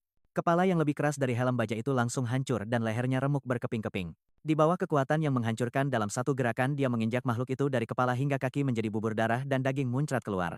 Namun semuanya terhalang oleh perisai pelindung. Dia mencibir jijik sambil menggoyangkan kakinya. Kotor, untung saja stanku menahan sampah ini. Kalau sampai kena bajuku membersihkannya akan jadi mimpi buruk. Saat Lu Junshang mengenali Yihe, seluruh tubuhnya gemetar tak terkendali. Namun Yihe tidak punya waktu untuk meliriknya. Karena di depannya kedua bodhisattva berwajah murka itu mulai bergerak. Mata mereka menyala merah. Dan tubuh raksasa mereka yang dicat emas mulai bergerak. Satu mengacungkan gada penakluk iblis, yang lain pedang pembunuh iblis. Keduanya menyerang Yihe dengan amarah yang luar biasa. Namun Yihe berdiri tegap tak bergerak. Di belakangnya standnya mengangkat tangan berototnya yang besar. Menangkap kedua serangan yang membawa beban puluhan ton. Lengan setiap bodhisattva dicengkeram. Dicengkeram begitu erat hingga mustahil kabur. Mengabaikan perlawanan mereka membuat pilihan kejam. 6 lengan yang tersisa diayunkan sekaligus. Menghantamkan 6 senjata kolosal. Semuanya diarahkan lurus ke Yihe. Yihe menggosok cincin di jarinya. Dan dalam sekejap dia mengeluarkan pedang Starfall. Kilatan cahaya es berbentuk bulan sabit muncul di tangannya hanya dengan satu ayunan santai. Keenam senjata kolosal itu hancur saat bersentuhan. Ujungnya remuk dan pecah. Serangan itu menembus ke lengan bodhisattva. Meledak sendi demi sendi seperti petasan menghancurkan senjata, dan tulang menjadi serpihan. Mata merah mereka menyala lebih terang. Mengubah udara di sekitar mereka. Dari dalam muncrat sinar merah tua yang dipenuhi kekuatan penghancur. Semuanya bertujuan untuk memusnahkan Yihe. Tapi Yihe bergerak lebih cepat dari mata laser mereka. Dalam sekejap mata, sosoknya melesat ke atas kedua patung kilatan baja dingin dan kedua bodhisattva berwajah murka itu dipenggal. Sinar merah mereka berputar tak terkendali di udara. Lu Junshang bahkan belum bereaksi sebelum salah satu sinar nyasar membelahnya menjadi dua. Boom kedua, bodhisattva raksasa itu runtuh memperlihatkan kabel-kabel yang menyala dan struktur mekanis di dalamnya. Jadi mereka bukan makhluk hidup, pikirnya. Sejak awal dia tidak merasakan sedikit pun jejak kekuatan hidup di dalam mereka. Tapi bagaimana bisa kota kecil terbelakang seperti Kabupaten Lincuan punya teknologi secanggih itu? Apakah jawabannya ada di balik pintu itu? Dia memberi perintah dan standnya melepaskan kekuatan penuhnya menghantam langsung ke gerbang. Tinju emas menghujani seperti hujan meteor. Ratusan pukulan mendarat hanya dalam 3 detik. Gerbang Vermilion itu melengkung dan bengkok di bawah serangan gencar, akhirnya meledak berkeping-keping menjadi tumpukan besi tua yang bengkok. Dia melangkah melewati gerbang Vermilion, dan berada di dalam istana bawah tanah, yang luas. Pilar-pilar merah tua menopang ruangan itu. Sementara lampu teratai berjejer di dinding menerangi ruangan. Di tengahnya menjulang Buddha emas kolosal. Setinggi 70 hingga 80 meter ukurannya yang besar menimbulkan kekaguman dan rasa hormat, tapi dia tidak tergerak. Suaranya yang dingin menggema di aula. Karena tamu sudah tiba. Tikus kecil, berapa lama kau akan bersembunyi? Beberapa saat kemudian seorang biksu yang mengenakan kasaya ungu emas perlahan melangkah keluar dari balik Buddha raksasa. Dengan desahan lelah dia berkata, kuil kami tidak punya dendam padamu, pengelana.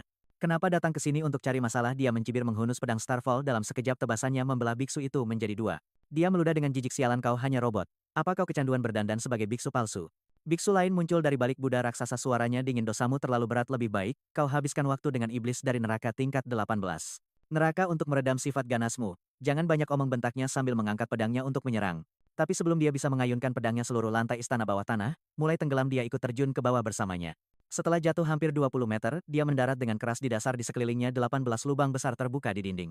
Dari sana keluarlah segerombolan monster humanoid kulit seperti gel hitam. Mereka berkilauan, wajah mereka berubah menjadi seperti kadal. Masing-masing memancarkan energi prajurit level 1 atau 2 tanda kekuatan hidup mereka hampir identik. Seperti produk produksi massal, Yi He mencibir mencoba mengalahkanku, dengan jumlah orang bodoh terakhir yang mencoba itu. Sudah lama terkubur dengan rumput liar di atas kuburan mereka, dia berteriak mengalirkan gelombang chip pembunuh ke pedang Starfall. Senjata itu membesar di bawah kekuatannya bilahnya memanjang, hingga 30 meter seni pedang Xin Wong 3 tebasan Shura. Tebasan pertama pembantaian ribuan mil dengan satu ayunan, dia mengayunkan pedang kolosal itu. Busur energi pedang merah tua meletus. Menelan seluruh aula, dalam jarak 30 meter dari Yi He setiap makhluk seperti kadal, yang ada di jalurnya terbelah, menjadi dua. Serangan itu tidak berhenti di situ, gelombang energinya menyebar keluar meskipun dengan kecepatan lebih lambat. Gerombolan tentara rekayasa biologis yang berkerumun seperti semut tidak punya ruang untuk kabur, mereka ditebas seperti ladang rumput. Ditebas dalam satu sapuan brutal bahkan saat 18 terowongan terus memuntahkan lebih banyak makhluk pembantaian itu membuat jumlah mereka tidak berarti. 10 menit, kemudian hanya mayat dan sungai darah yang tersisa di kakinya, tidak ada satupun makhluk hidup yang tersisa. Di atas tumpukan mayat dia memanjat keluar dari lubang dengan satu gerakan santai. Dia memenggal kepala biksu dari sebelumnya, bahkan setelah dipenggal cangkang sintetis itu masih mengulangi kalimat rekamannya.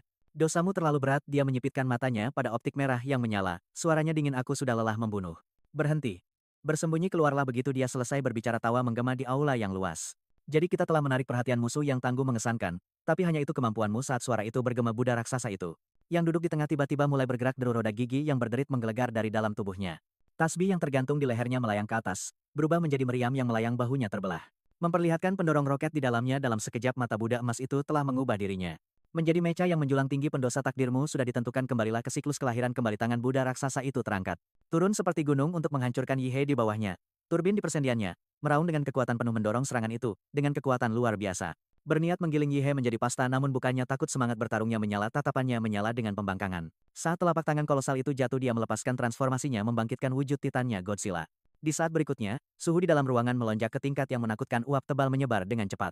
Menyelimuti seluruh aula operator di balik Buddha raksasa itu bahkan belum menyadari apa yang terjadi. Saat titan lapis baja hitam yang menjulang tinggi, bahkan lebih besar dari sebelumnya, muncul di hadapannya tidak ada kesempatan untuk bereaksi. Amitabha dia menyeringai mengejek melantunkan nama Buddha sebelum menggunakan kelincahan superior tubuh biologisnya. Untuk melayangkan pukulan besar tepat ke wajahnya segera setelah itu Ehe mencengkeram kepala Buddha dengan satu tangan. Dan menghantamkan lututnya yang sekeras besi ke atas dalam serangan brutal dampaknya menghancurkan pelindung wajah mecha itu merobek celah yang menganga.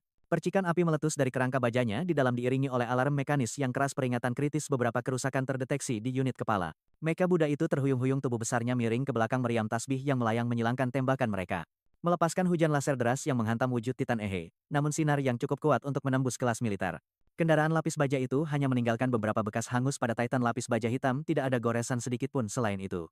Saat berikutnya, dada Buddha itu terbelah memperlihatkan sekelompok misil berujung merah mereka meluncur serempak menghantam tubuh Ehe. Ledakan itu mengguncang seluruh istana bawah tanah sampai ke intinya, tetapi ketika asapnya hilang raksasa lapis baja hitam itu masih berdiri tegak. Api menjalar di sekujur tubuhnya dia menyeringai dengan tatapan tajam. Semua mainan kalian hanyalah senjata berbasis panas. Melawan seorang pejuang itu tidak berguna dengan itu dia memanggil kekuatan Warhammer Titan tanah pun terbelah. Dan duri tulang keras yang tak terhitung jumlahnya meletus ke atas menusuk Mecha Buddha itu dan menggantungnya di udara dia membuka rahangnya yang besar. Dan melepaskan nafas atom yang membara langsung ke dada Buddha. Itu, mecha yang sudah rusak parah. Tidak bisa lagi mengandalkan perisai elektromagnetiknya untuk perlindungan pada akhirnya nafas atom itu mencabik-cabiknya. Mengubahnya menjadi tumpukan puing dia kembali ke wujud manusianya mendarat dengan kokoh di tanah. Di sana di bawah singgasana teratai tempat Buddha pernah duduk dia melihat sebuah jalan rahasia yang mengarah jauh ke bawah tanah. Setengah jam sebelumnya di dalam fasilitas penelitian futuristik yang rapi seorang peneliti. Dengan mata terpaku pada rekaman pengawasan Ehe berbicara dengan percaya diri kepada pria tua di sampingnya dokter. Pria itu telah mengalahkan bodhisattva mekanik tapi tenang saja gerbang yang dibangun dengan material dan desain struktural terbaru kami. Tidak bisa dihancurkan beberapa saat kemudian di layar dia bahkan tidak mengangkat tangannya. Gerbang Vermilion meledak menjadi tumpukan rongsokan. Terlempar oleh kekuatan tak terlihat peneliti, itu menegang memaksakan diri untuk tenang. Tidak masalah dokter. Kita masih punya pasukan biosoldier kita puluhan ribu jumlahnya cukup untuk melemahkan bahkan seorang Master Grand Marshal. Kesempatan sempurna untuk membersihkan beberapa inventaris, tapi tak lama setelah itu rekaman menunjukkan Ehe memegang pedang sepanjang 30 meter. Menebas mereka seperti ladang gandum satu sapuan seluruh gerombolan jatuh wajah peneliti itu menjadi pucat. Sambil menarik napas tajam dia bergumam dokter. Tapi tidak apa-apa kita masih punya kartu truf. Kita percayalah pada desain kami Mecha Buddha ini. Dirancang khusus untuk melawan monster kelas Lord melawan seorang pejuang bela diri biasa. Itu akan menghancurkannya dengan mudah sesaat kemudian, ketika peneliti melihat Mecha Buddha dicabik-cabik oleh tangan kosong Ehe. Dia terdiam. Tidak apa-apa, dokter kita masih punya. Sebelum dia bisa selesai, pria tua pendek di sampingnya membentak dengan marah. Diam cukup dengan optimismemu yang terkutuk itu, musuh sudah menerobos pintu depan kita dan kau masih bilang tidak apa-apa. Para penjaga di atas paling-paling hanya bisa mengulur waktu beberapa menit, kita harus segera mundur begitu kita keluar. Aktifkan protokol penghancuran diri pangkalan kita tidak boleh membiarkan informasi ini bocor. Pria tua itu dikenal sebagai Dr. Fong. Pernah menjadi peneliti level 3 untuk Prometheus. Setelah Prometheus dibubarkan dia diam-diam direkrut oleh Laserbird. 10 tahun yang lalu Laserbird mengincar wilayah Linchuan yang biasa-biasa saja. Diam-diam mengganti semua biksu di kuil Jinshan menggunakan pengabdian penduduk kota pada kuil Laserbird mulai mencuci otak mereka. Dengan kedok memberikan berkas satu persatu penduduk dibujuk untuk menjalani modifikasi manusia. Diubah menjadi subjek uji coba gratis untuk mendorong penelitian bioteknologi organisasi dengan bahan dan data klinis tak terbatas. Tapi sekarang fasilitas ini harus ditinggalkan tepat saat para peneliti inti sedang menuju terowongan pelarian. Seberkas cahaya biru, tiba-tiba membelah langit-langit di atas kepala biara. Kau pikir mau lari kemana? Tawa mengejeknya bergema di seluruh aula, beberapa penjaga bergegas maju berniat membunuhnya. Tapi bahkan sebelum mereka bisa mendekat, Stan Ehe muncul seketika mematahkan anggota tubuh mereka seperti ranting. Ehe melangkah ke arah Dr. Fong dengan seringai dingin, tatapannya setajam pisau. Apa yang kau mau? Kita bisa bernegosiasi. Dr. Fong tergagap. Bahkan saat tangannya menyelinap ke dalam saku untuk mengaktifkan penghancuran diri, pangkalan Laserbird telah menanamkan bom mikro ke dalam setiap peneliti kunci dan pemimpin keluarga dan teman-teman mereka juga diawasi dengan ketat. Untuk memastikan kepatuhan mutlak dan mencegah kebocoran apapun, tapi dia sudah mengetahui trik orang tua itu. Sebelum dia bisa menekan tombolnya, dia menghancurkan lengannya dalam sekejap. Dr. Fong meronta-ronta kesakitan. Tenggorokannya tercekat-tercekik seperti ikan yang ditarik ke darat, kaki pendeknya menendang-nendang liar di udara tak berdaya. Hanya ketika dia hampir pingsan, dia akhirnya melepaskannya, melemparkannya ke tanah seperti sampah. Paru-paru Dr. Fong akhirnya menghirup udara segar lagi ketika dia menatap kembali ke Yihe, matanya dipenuhi teror murni. Melihatnya sudah takluk, Yihe memulai interogasinya. Sekarang beritahu aku semua yang telah kalian lakukan di wilayah Linchuan 2 minggu yang lalu. Apakah kalian yang membunuh ketiga seniman bela diri muda itu? Apa yang sebenarnya kalian lakukan di sini? Dr. Fong tertawa gila. Ya, rahasia lab ini tidak akan pernah sampai padamu. Ada monitor sinyal yang terhubung ke otakku saat aku mengucapkan kata kunci, perusahaan bom di tubuhku akan meledak. Bagaimanapun juga aku akan mati, jadi aku akan mengambil jalan pintas. Dia menggigit. Menghancurkan kapsul racun yang tersembunyi di mulutnya, seketika seluruh fasilitas bersinar merah padam, sirene peringatan meraung-raung. Dengan berhentinya detak jantung Dr. Fong, sistem penghancuran diri yang terhubung dengannya aktif. Dia hanya terkekeh sinis. Laserbird. Kalian semua benar-benar hanya fanatik bunuh diri, ya sayang sekali di hadapanku. Bahkan kematian adalah kemewahan yang tidak bisa kalian pilih. Dia kemudian melepaskan kekuatan vampirnya, menusukkan jarinya langsung ke arteri di leher Dr. Fong. Virus mayat melonjak ke dalam aliran darahnya, menyebar dengan cepat ke seluruh tubuhnya. Jantung yang sudah berhenti tiba-tiba mulai berdetak lagi, berdebar lebih kencang dari sebelumnya. Biasanya garis keturunan vampir bisa memang menginfeksi manusia atau mayat, mengubah mereka menjadi budak mayat, tapi kebanyakan akan merosot menjadi zombie tak berotak. Tanpa kemampuan penyembuhan, kehilangan kecerdasan dan membusuk, kecuali beberapa yang langka dengan bakat bawaan. Namun virus Ehe telah dimodifikasi dengan kekuatan Founding Titan. Kekuatan itu bisa mengubah manusia biasa menjadi Titan dan memberinya kendali mutlak atas mereka selama 3 bulan terakhir. Selain mengasah seni bela dirinya, dia telah mendalami kekuatan Templarnya, bereksperimen dengan interaksi mereka yang seperti reaksi kimia. Dia menemukan bahwa ketika digabungkan, efeknya jauh lebih besar daripada gabungan bagian-bagiannya. Misalnya, dengan menggabungkan kekuatan Titan ke dalam virus vampir, dia sekarang bisa menciptakan budak sempurna yang mempertahankan ingatan dan bakat mereka. Kebal terhadap sinar matahari, dianugerahi regenerasi yang kuat dan terikat tubuh dan jiwa pada perintahnya saat jantung Dr. Fong berdetak kembali. Urutan penghancuran diri pangkalan segera berhenti, tubuhnya melonjak dengan vitalitas, rambutnya yang tipis dan jarang menebal sekali lagi. Kerangka tubuhnya yang rapuh menjadi lebih berisi, mengubahnya menjadi pria bugar berbahu lebar berusia 40-an.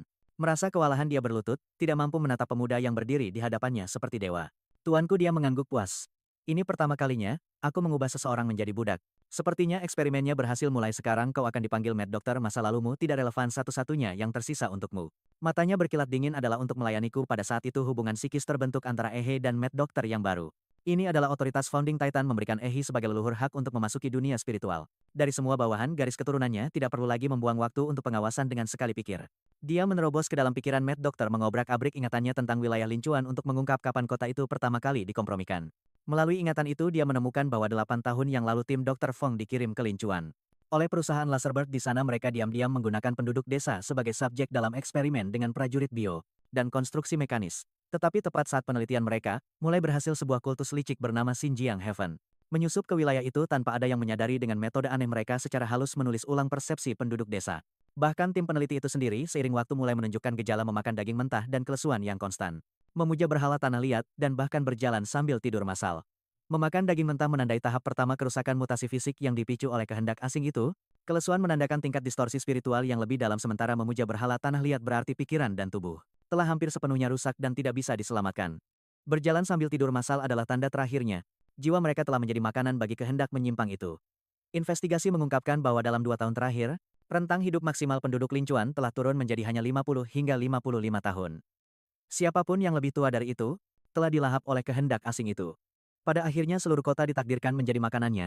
Organisasi yang menamakan dirinya Surga Sunjiang ini sebenarnya adalah kultus anti manusia yang memuja pengetahuan dari reruntuhan kuno, dan menginginkan kehancuran umat manusia. Dr. Fong berspekulasi bahwa sumber yang merusak pikiran orang-orang Lincuan, dan memakan kekuatan hidup mereka adalah janin iblis yang dibawa dari reruntuhan rahasia menurut perhitungannya. Janin itu akan matang sepenuhnya 2 malam dari sekarang. Setelah menyatukan kebenarannya, dia menarik diri dari hubungan mental itu. Dia tiba-tiba teringat kata-kata pria tua pengendara becak bahwa dalam 2 hari Lincuan akan mengadakan festival yang disebut Festival Mekar. Saat itu seluruh penduduk kota akan berkumpul. Dia selesai membaca semua ingatan dokter gila. Yang mengejutkannya dia menemukan hadiah tak terduga. Sebelum kematiannya dokter gila, tidak hanya ikut serta dalam penelitian gen emas, tetapi juga memahami penggunaan dan efeknya. Namun pengetahuan itu hanya bisa digunakan setelah misi selesai. Adapun rencana keturunan ilahi, sudah punya solusi gila dalam pikirannya. Secara teknis yang perlu dia lakukan hanyalah mengungkap kebenaran dan mengklaim hadiah Universitas Hua, tapi yang dia inginkan sekarang jauh lebih besar. Dia berniat merebut hadiah kerajaan keturunan ilahi untuk dirinya sendiri. Dia lalu memerintahkan dokter gila kau bersembunyi, di dalam daerah Lincuan aku akan memberimu darahku. Cari cara untuk melepaskannya ke pasokan air daerah. Pastikan infeksinya menyebar semaksimal mungkin. Dokter gila langsung mengerti rencana Wajahnya berkerut gembira. Tuanku Anda berniat melawan janin iblis kerajaan keturunan ilahi demi para pengikutnya. Gila. Ini benar-benar gila. Dia mengangguk dan berkata saat ini, semua penduduk daerah Lincuan telah memasuki tahap keempat kontaminasi. Tidak ada cara bagi mereka untuk kembali normal. Aku akui aku punya motif sendiri mengubah mereka tapi begitu badai ini berlalu. Aku akan berusaha sebaik mungkin agar mereka bisa kembali ke kehidupan lama mereka. Setidaknya di bawah kendaliku mereka tidak akan membahayakan masyarakat. Setelah berpisah dengan dokter gila, dia kembali ke kediaman lama untuk berkumpul kembali dengan Chujo dan Lu Qingju. Keduanya sedang memakan jatah tempur, yang disiapkan oleh Universitas Hua. Saat itu jelas mereka juga sudah tahu bahwa penduduk kota memakan daging mentah dan bahkan daging manusia jadi mereka tidak berani menyentuh makanan lokal. Chujo lalu mengungkapkan apa yang dia dan Lu Qingju temukan. Restoran hanya menyajikan hidangan mentah, dan setiap rumah memuja berhala tanah liat. Dia curiga seluruh kota diperbudak oleh semacam distorsi kognitif. Mendengar ini dia menatap Chujo dengan rasa hormat yang baru. Tebakan pembunuh ini, hampir sepenuhnya benar. Dia lalu, menceritakan perjalanan mereka ke kuil Jinshon, meskipun dia sengaja tidak menceritakan bagian tentang asimilasi. Dokter gila dan rencananya untuk mencuri hadiah kerajaan keturunan ilahi. Mata Lu Qingju terbelalak kaget, dia tidak pernah menyangka kekacauan seperti ini terjadi di daerah kecil. Chujo juga sama terkejutnya, bahwa bahkan organisasi bioteknologi yang kuat, telah ditelan oleh anomali Lincuan. Ini sudah melampaui misi level 3 bukan haruskah? Kita memanggil Universitas Hua untuk meminta bantuan, tanya Lu Qingju dengan gugup. Dia menggelengkan kepalanya berulang kali. Apa kau bercanda, jika Universitas Hua turun tangan? Bagaimana aku bisa merebut hadiahnya? Jangan khawatir, tugas ini memang aneh, tapi tidak menimbulkan ancaman nyata bagi keselamatan kita. Berhentilah menakut-nakuti diri sendiri. Jika pikiran pertama kalian adalah lari mencari bantuan saat ada tanda bahaya, apa yang bisa kita selesaikan? Untuk saat ini, kita tunggu sampai malam tiba katanya dengan tegas. Sejauh ini, kita telah melihat anomali memakan daging mentah dan memuja berhala tanah liat. Masih ada satu yang tersisa. Kita belum mengalami berjalan sambil tidur massal. Mungkin hanya di malam hari kota yang sangat menyimpang ini akan menunjukkan wajah aslinya. Sementara itu di markas Laserbird, Dewan Direksi mengadakan rapat darurat untuk membahas pemadaman mendadak di markas kuil Jinshon. Baru 30 menit sebelumnya markas besar menerima sinyal bahwa penghancuran diri markas di daerah Lincuan telah diaktifkan, namun dibatalkan dalam beberapa detik. Hal ini langsung membunyikan alarm di Departemen Informasi, mereka mencoba menghubungi markas tetapi tidak ada yang menjawab. Menyadari gawatnya situasi kepala departemen, meneruskan masalah ini ke Dewan Direksi. Mengikuti doktrin kejam mereka lebih baik, salah membunuh daripada membiarkan satu orang lolos. Dewan Direksi memerintahkan semua bom jantung yang ditanam pada para peneliti di markas untuk diledakkan memastikan tidak ada yang selamat. Pada saat yang sama, mereka mengirim pasukan khusus ke daerah Lincuan untuk menyelidiki situasi secara langsung. Beberapa saat kemudian, di dalam pabrik air pusat Lincuan dokter gila, yang sedang berdiri tegak, tiba-tiba merasakan pupilnya mengerut. Tanpa peringatan dia menusukkan tangannya ke dada dan mencabut jantungnya. Dia melemparkannya dan organ itu meledak seperti kembang api, menyemburkan darah ke segala arah. Bahkan sebagai mayat hidup kehilangan organ sepenting itu membuat dokter gila melemah. Sementara jantungnya perlahan beregenerasi dia mengirim pesan kepada Tuanku Laserbird baru saja meledakkan bom di dalam diriku. Mengetahui metode mereka akan mengirim pasukan khusus ke Lincuan kapan saja. Dia membaca pesan itu dan dengan tenang menjawab, tidak masalah lanjutkan rencananya. Malam tiba saat sebuah kereta perlahan masuk ke stasiun daerah Lincuan, 5 penumpang turun dari gerbong. Seorang pria parubaya yang tampak biasa angkat bicara sangat terpencil tidak heran. Perusahaan memilih tempat ini untuk markas rahasia. Seorang wanita yang menyeret koper sambil menggendong bayi menjawab, perusahaan sudah mengonfirmasi bahwa Dragon Sparrow dahsyat tidak terlibat dengan markas kuil Jinshan. Jadi siapa pelakunya? Perusahaan punya terlalu banyak musuh? Pria berkacamata yang jelas pemimpinnya memberi perintah dengan dingin menuju ke markas dulu. Hancurkan semua peralatan dan data yang kita bisa. Pemuda yang tidak berbeda dari seorang programmer biasa ini, sebenarnya adalah kapten pasukan ketiga Laserbird yang pernah dikenal di seluruh dunia bawah sebagai raja pembunuh bayaran. Tugas mereka telah ditentukan. Golden Snake dan Bluebird akan menyelidiki keadaan daerah Lincuan. Sementara itu sang programmer, Kapten Black Lion bersama pria, berperut buncit Catfish dan wanita dengan bayi White Ship ditugaskan menuju markas kuil Jinshon. Golden Snake dan Bluebird keduanya ahli menyelinap menyatu ke dalam bayang-bayang kota saat mereka dengan cepat mengumpulkan dan menyusun apa yang mereka lihat. Diam-diam mereka menyelinap ke sebuah rumah penduduk. Begitu masuk bau daging busuk yang memuakan menerpa mereka. Setelah memeriksa mereka menemukan sumbernya sebuah kepala manusia terpenggal di dapur. Bluebird melangkah masuk ke kamar tidur utama. Di sana dia menemukan sebuah berhala tanah liat dengan kain merah menutupi kepalanya. Karena penasaran dia mengangkat kain itu, seketika itu juga kesadarannya direbut oleh berhala itu. Sementara itu Golden Snake berdiri di ruang tamu mendengarkan melalui earpiece-nya laporan dari Kapten Black Lion. Mereka telah menemukan penyebab jatuhnya markas kuil Jinshan. Seorang prajurit sendirian telah menghancurkan seluruh fasilitas. Puluhan ribu mayat hasil rekayasa biologis berserakan di istana bawah tanah. Battlemag kelas benteng Great Buddha hancur berkeping-keping, dan tidak seorang pun peneliti yang selamat. Bahkan kepala ilmuwan Dr. Fong juga hilang. Setidaknya jasadnya tidak ditemukan di dekat kuil. Tepat saat Golden Snake selesai mendengarkan laporan sinyalnya tiba-tiba terputus. Melihat ke arah jendela dia membeku. Jalanan di luar yang tadinya kosong sekarang dipenuhi penduduk berpakaian piyama. Ekspresi mereka tenang mata terpejam, bergerak maju perlahan mendekati posisinya. Menyadari dirinya dikepung penduduk kota Golden Snake bergegas memperingatkan Bluebird untuk mundur. Tapi saat dia membuka pintu kamar, sebuah belati beranestesi menancap di perutnya. Saat kesadarannya memudar Golden Snake, ngeri melihat penyerangnya adalah rekan setimnya sendiri, Bluebird. Tepat sebelum pingsan hal terakhir yang dilihatnya, adalah berhala tanah liat di altar samping tempat tidur yang selubung merahnya tersingkap. Berhala itu adalah iblis bulan Barrows, yang diambil dari reruntuhan alam rahasia. Malam itu bulan di atas lincuan tampak sangat besar, cahaya putih dinginnya menyinari kota menerangi setiap sudut tanpa perlu lampu. Dari puncak menara jam, dia berdiri di puncak menara mengamati kota. Di arah tenggara dia melihat wabah berjalan sambil tidur masal. Setelah menyampaikan informasi ini ke Chuzhou dan Lu Qingju, dia lalu melompat turun dari menara untuk bergabung kembali dengan mereka. Saat itu, Golden Snake perlahan sadar dari pengaruh obat bius. Dia dan rekan setimnya, Bluebird, diikat erat pada dua pilar besar. Kalian dari kerajaan keturunan dewa kan kita bisa bicarakan ini. Organisasi di belakangku punya kekuatan besar teriaknya. Tapi saat dia melihat kerumunan yang mengelilinginya, Golden Snake mencoba bernegosiasi tapi tidak ada yang merespons. Setiap penduduk desa yang dikendalikan menunjukkan senyum menyeramkan yang sama. Ekspresi mereka gila seperti orang sinting. Tiba-tiba lonceng berdentang dalam seolah mengumumkan turunnya suatu kehadiran. Secara naluriah Golden Snake menatap ke langit. Awan terbelah dan bulan menjadi semakin besar begitu besar seolah siap turun ke bumi. Para penduduk desa yang berjalan dalam tidur kini memanjat ke atas seperti semut yang mengerumun membentuk tangga manusia raksasa yang mencapai langit. Sisanya membawa dua pilar yang mengikat Golden Snake dan Bluebird menaiki tangga hidup itu selangkah demi selangkah. Seperti ritual pengorbanan kuno yang menaiki piramida, hanya saja kali ini persembahan mereka untuk sang bulan. Sementara itu di dalam markas kuil Jinshan, Black Lion menyadari Golden Snake dan Bluebird tidak ada kabar. Merasa khawatir dia segera mengumpulkan dua rekan setimnya yang tersisa. Dia curiga siapapun yang menghancurkan markas telah menyerang lagi. Apapun yang terjadi sesuatu yang besar pasti sedang terjadi di kota. Kita harus mengambil inisiatif. Kembali ke kota sekarang, mereka bertiga baru saja melangkah keluar dari kuil ketika mereka melihat bulan purnama raksasa yang menggantung di langit malam, tepat di tengahnya. Seberkas cahaya bulan yang terlihat menyorot ke bawah. Cahaya itu menghantam titik tertentu di Kabupaten Lincuan menyerupai keajaiban ilahi. Bahkan Black Lion, seorang pria yang telah melihat segalanya, terdiam melihat pemandangan itu untuk pertama kalinya. Dia bertanya-tanya apakah jatuhnya markas kuil Jinshon jauh lebih rumit daripada yang diyakini para petinggi. Bergerak, menuju ke tempat cahaya bulan mendarat itu mungkin bisa menjelaskan hilangnya Golden Snake dan Bluebird. Dengan itu Black Lion memimpin melesat menuju jantung Lin Chui. Mereka bertiga mendekat dengan cepat. Semakin dekat dengan tujuan mereka, secara kebetulan mereka berpapasan dengan Chuzhou dan Lu Qingju, yang juga sedang menuju ke sana. Saat melihat kedua pendatang baru itu, naluri pertama Black Lion adalah memusnahkan mereka seketika. Dengan satu sentakan pergelangan tangannya, dia melemparkan belati dengan kecepatan kilat begitu cepat hingga melampaui desisan udara yang dilaluinya. Merasakan niat membunuh Lu Qingju langsung memanggil payung biru besar untuk melindungi mereka. Kabut cahaya biru beriak dari permukaannya menyelimuti dia dan Chuzhou. Suara ledakan keras terdengar saat belati itu, yang lebih mematikan dari peluru sniper berat berbenturan dengan payung itu. Senjata yang tampak rapuh itu bergetar sekali, lalu menangkisnya. Belati yang terpental itu menembus dua gedung sebelum akhirnya kehilangan momentum. Black Lion tertegun. Dia tidak pernah membayangkan seorang seniman bela diri biasa bisa memiliki senjata maji tingkat harta karun seperti itu.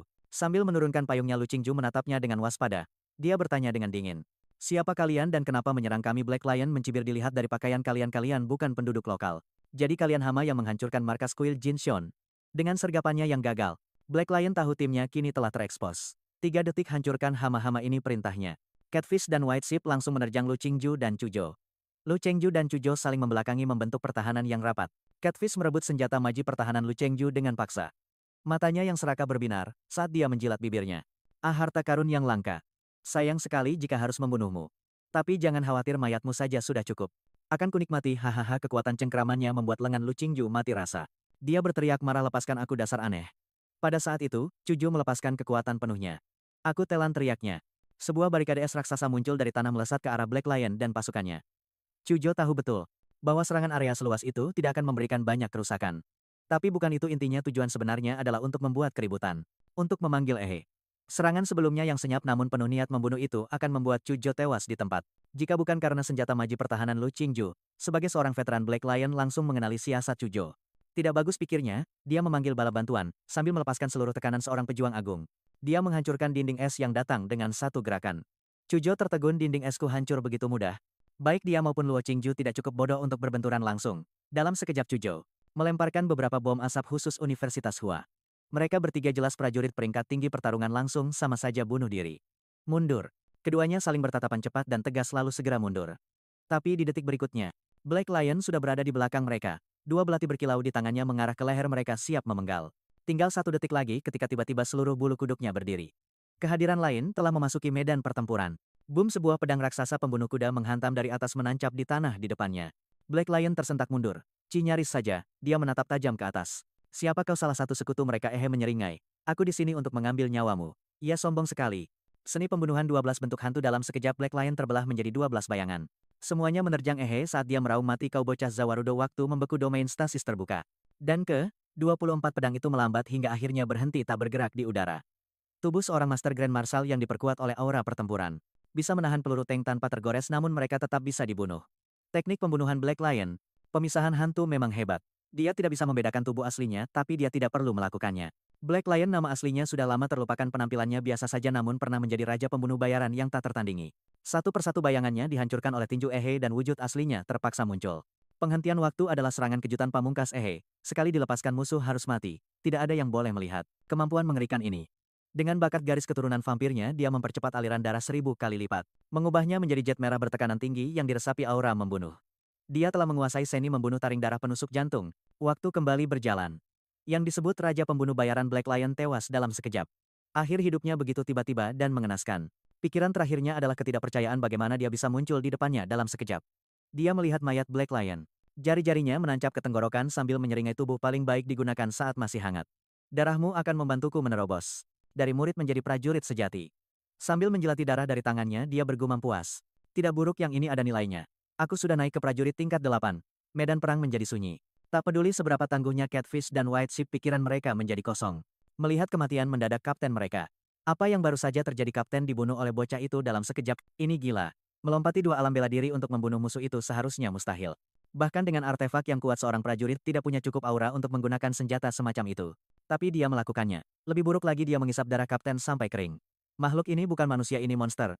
Dia menatap mereka dengan dingin. Ini belum berakhir. Sekarang akan kutunjukkan sesuatu yang menarik, penjara daging darah.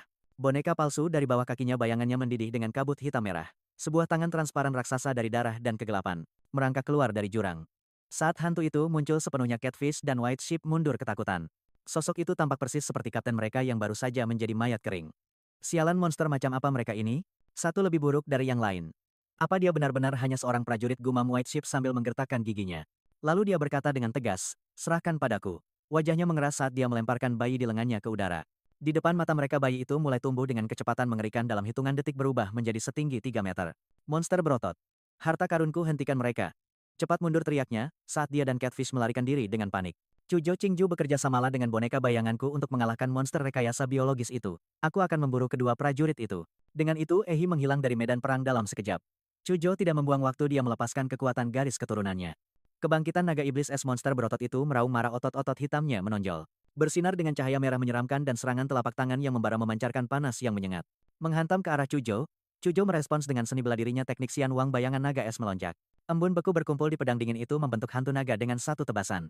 Gelombang pasang arus es melonjak maju membentuk kepala naga ganas yang menelan monster biosintetis itu seluruhnya. Monster berotot itu mengaum lagi, daging hitamnya bersinar lebih terang dengan cahaya merah tua panas membakarnya beradu langsung. Dengan semburan beku yang mengirimkan gumpalan uap besar ke udara, namun tersembunyi di dalam gelombang es ada serangan yang jauh lebih mematikan. Rasakan pedangku, ujung pedang tersembunyi di dalam bayangan naga es. Tiba-tiba menebas ke arah leher makhluk itu. Terkejut, monster berotot itu mengelakkan kepalanya nyaris menghindari serangan itu.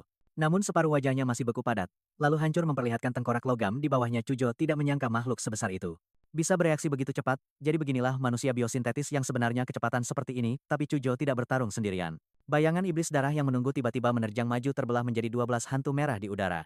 Pedang mereka yang ditempa darah menyabet menjadi badai tebasan padat merobek kulit monster bio itu. Yang sekeras pertahanan master bela diri, dalam sekejap dagingnya terkoyak lapis demi lapis, bahkan dengan regenerasinya yang hebat. Luka datang lebih cepat dari penyembuhannya, membuat monster biosintetis itu basah kuyup darah seperti labu mengerikan. Pada saat yang sama, Lu Qingju telah selesai mengumpulkan kekuatannya. Dari punggungnya sayap ungu raksasa terbentang lebar, dia melayang seperti dewi. Saat bulu-bulu ungu kehitaman yang tak terhitung berkumpul di telapak tangannya memadat menjadi bola abu yang membara. Saat bola abu itu membesar hingga diameter 5 meter, tiba-tiba ia menyala menjadi matahari ungu seni genetik api matahari ungu neraka. Saat itu juga es Cujo mengikat kaki monster itu, sementara bayangan iblis darah menguncinya dari depan, menahannya di tempat. Dari atas, Lu Qingju melemparkan matahari ungu di tangannya ke bawah. Boom, ledakan dahsyat mengguncang kota. Saat pilar api raksasa meletus ke angkasa, cahayanya yang menyengat bahkan mengalahkan cahaya bulan yang dingin. Monster berotot itu dilalap lautan api ungu, teriakannya menggema di malam hari, hingga hangus dari dalam dan luar. Ia menjadi abu, kota kembali hening mencekam. Sementara itu, Catfish melarikan diri dengan panik melalui selokan. Terakhir kali dia lari begitu putus asa adalah di medan perang segitiga hitam. Diburu oleh gembong narkoba dan panglima perang, tiba-tiba matanya terbelalak ngeri seberkas cahaya biru langit. Seperti penghakiman ilahi menembus batu di atas, membiarkan cahaya bulan dingin masuk ke selokan yang bau busuk. Tikus memang suka bersembunyi di selokan. Kata-kata ejekan itu bergema di terowongan, tapi Catfish tidak bisa marah sedikit pun. Hatinya hanya dipenuhi rasa takut. Di luar, White Sheep lari dengan putus asa, matanya waspada mengawasi setiap sudut. Tiba-tiba, dia melihat aura pedang berbentuk bulan sabit, sepanjang 20 meter menebas ke langit. Niat membunuh itu tidak salah lagi. Itu pasti hatinya mencelos. Catfish pasti sudah mati, dan dia tahu dia berikutnya. Golden Snake dan Bluebird terdiam, kapten terbunuh. Bahkan Catfish sudah tewas, sekarang hanya tersisa aku. Siapa sebenarnya ketiga anak itu? Tidak, aku tidak boleh mati, aku harus bertahan hidup. Tapi kemana aku bisa lari? Pandangannya melesat ke atas ke tangga manusia. Menggapai bulan, pemandangan mengerikan itu membuat perutnya mual. Ini pasti ulah kerajaan keturunan dewa. Saat ini satu-satunya cara yang terpikirkan olehnya untuk melepaskan diri dari kejaran adalah menyerahkan diri pada tangga itu. Bahkan jika harus menyerahkan jiwanya pada iblis, dia harus hidup. Tapi saat akhirnya berdiri di depan tangga bulan, dia tidak bisa menahan napasnya. Jembatan dari tubuh telanjang. Tubuh manusia yang menggeliat terbentang antara bumi dan langit. Setiap wajah membeku dalam senyum tenang yang meresahkan. White Sheep bergidik. Ini sungguh menakutkan. Saat itu, suara terdengar dari belakangnya. Kau mau naik ke sana? Kulit White Sheep merinding. Sial, dia berhasil menyusul. Dia berbalik melihat seorang Shura yang hidup. Satu tangan memegang kepala Catfish yang terpenggal, dan ketakutan yang lain bersandar pada pedang Starfall. Tatapannya dingin dan tanpa ampun. White Sheep tidak bisa lagi berpikir jernih. Dia memanjat tangga bulan dengan gila-gilaan, meskipun tangga itu terlihat tak berujung. Begitu memanjatnya, rasanya sangat cepat. Dalam sekejap dia mencapai tempat yang tampak seperti permukaan bulan. Rasa terkejut mengalir di seluruh tubuhnya. Di sana dia melihat gerbang megah yang dihiasi ukiran giok putih yang indah. Dalam keadaan linglung, dia melihat gerbang itu perlahan terbuka. Di dalam, dia seolah melihat orang tuanya berdiri dan melambai padanya. Ibu, ayah, aku sangat merindukan kalian. Wajah White Sheep tersenyum bahagia. Akhirnya gerbang perunggu keturunan dewa surga terbuka dengan derit. Dari bawah tangga bulan mereka melihat Aries menginjakkan kaki di bulan. Senyum sinis tersungging di bibir Saat berikutnya, wujudnya larut menjadi aliran udara. Dia sama sekali bukan melainkan ilusi yang dibuat untuk memaksa Aries ke bulan. Mungkin Catfish dan Aries tidak begitu ketakutan pada awalnya. Itu adalah cahaya bulan itu sendiri yang memperkuat ketakutan terdalam mereka. Langkah cerdas surga keturunan dewa mengubah ketakutan Aries menjadi wujud Nah, ini menarik. Pada titik ini, Black Lion Captain Squad ke-3 Laserbird dan Catfish dipastikan tewas. Sementara 3 lainnya kemungkinan menghadapi nasib yang lebih dingin dari kematian. Menyeringai. Menghitung dalam diam, besok orang-orang surga keturunan dewa akan tiba dengan Laserbird kehilangan markas dan seluruh skuad. Kemungkinan besar mereka akan menahan pasukan mereka dan tidak ada lagi gangguan. Setelah semua persiapan ini, pertunjukan besar akhirnya akan dimulai. Di pupil matanya api biru atom menyala saat fajar mendekat. Bulan raksasa itu akhirnya mulai bergeser. Dengan enggan menjauh dari bumi, pilar cahaya dari permukaannya perlahan memudar. Orang-orang daerah lincuan yang membentuk tangga bulan turun satu persatu tanpa cahaya bulan. Kulit mereka yang layu dan tak bernyawa kembali normal. Seolah vitalitas telah kembali, tapi itu hanyalah topeng. Energi kehidupan mereka yang dicuri telah hilang selamanya. Mata masih terpejam, mereka berekspresi damai saat berjalan kembali ke rumah, seolah tidak terjadi apa-apa. Dari kejauhan dan teman-temannya diam-diam mengamati pemandangan mengerikan itu. Lu Qingju menyuarakan keprihatinannya. Misi ini jauh lebih aneh dari yang kita bayangkan. Apa kau yakin masih mau melanjutkannya? Dia tetap tenang-tenanglah. Aku bisa mengatasi ini. Selain itu, bukan hanya kita bertiga, kita punya sekutu kuat yang membantu dari bayang-bayang. Dia hanya tidak ingin menunjukkan dirinya seorang sekutu. Cujo mengangguk sambil berpikir di matanya. Ehe tidak mungkin dari keluarga biasa, seperti yang tercatat di antara para pejuang garis keturunan, membuat semua perbedaan. Pejuang tingkat tinggi berada pada tingkat eksistensi yang sama sekali berbeda. Ayah Cujo sendiri adalah buktinya. Bajingan yang kuat dalam segala hal. Dia berspekulasi bahwa Ehe adalah anak haram dari seorang pejuang hebat. Atau tuan muda dari klan pejuang besar yang dikirim untuk berlatih di antara rakyat biasa. Jika itu yang terakhir, maka tentu saja, seorang penjaga akan mengawasinya yang dia anggap sebagai sekutu yang disebutkan Ehe. Tapi pada akhirnya Cujo salah besar. Cujo Qingju, aku punya misi penting untuk kalian hari ini. Saat Ehe berbicara, iblis bayangan tak terhitung jumlahnya meledak dari tubuhnya memenuhi setiap atap di sekitar mereka. Di sisinya berdiri iblis darah. Bayangan yang identik dengan Black Lion. Kalian berdua akan bergerak bersama bayanganku dan hancurkan setiap patung tanah liat di kota. Mengerti, jawab Cujo tanpa ragu. Dengan pedang di tangan dia melangkah pergi. Dua bayangan mengikuti di belakangnya. Setiap kali Cujo menghancurkan patung, bayangan-bayangan itu akan melahap energi spiritual kotor di dalamnya. Lu Qingju menatap Ehe dengan cemas, tapi pada akhirnya memilih untuk mengikuti rencananya. Saat dia berbalik, Ehe tiba-tiba memanggilnya, tersenyum dengan keyakinan tak tergoyahkan di matanya. Dia berkata, Qingju, percayalah padaku. Telinga Qingju memerah lagi dan senyum tipis terukir di bibirnya. Aku percaya, tapi Ehe, tolong lebih percayai rekan timmu di masa depan. Jangan menanggung semuanya sendirian. Ehe kembali ke istana bawah tanah. Di bawah markas kuil Jinshon, seorang pria berjas lab putih telah menunggunya. Membungkuk hormat, dokter gila itu menyapa tuan.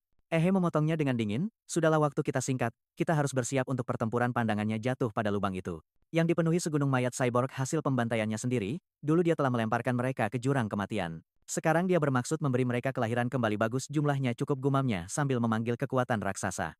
Dia dengan hati-hati menahan petir yang melonjak agar tidak merusak mayat-mayat itu dalam sekejap. Sebuah badan raksasa, setinggi 50 meter, terbentuk di hadapannya. Raksasa itu mengangkat tangannya yang besar dan merobek dadanya sendiri, memperlihatkan jantung yang masih berdetak kencang. Dengan deru menggelegar, semburan darah raksasa mengalir deras seperti air terjun, membasahi gunungan mayat itu. Cyborg di puncak adalah yang pertama menyentuh banjir merah itu.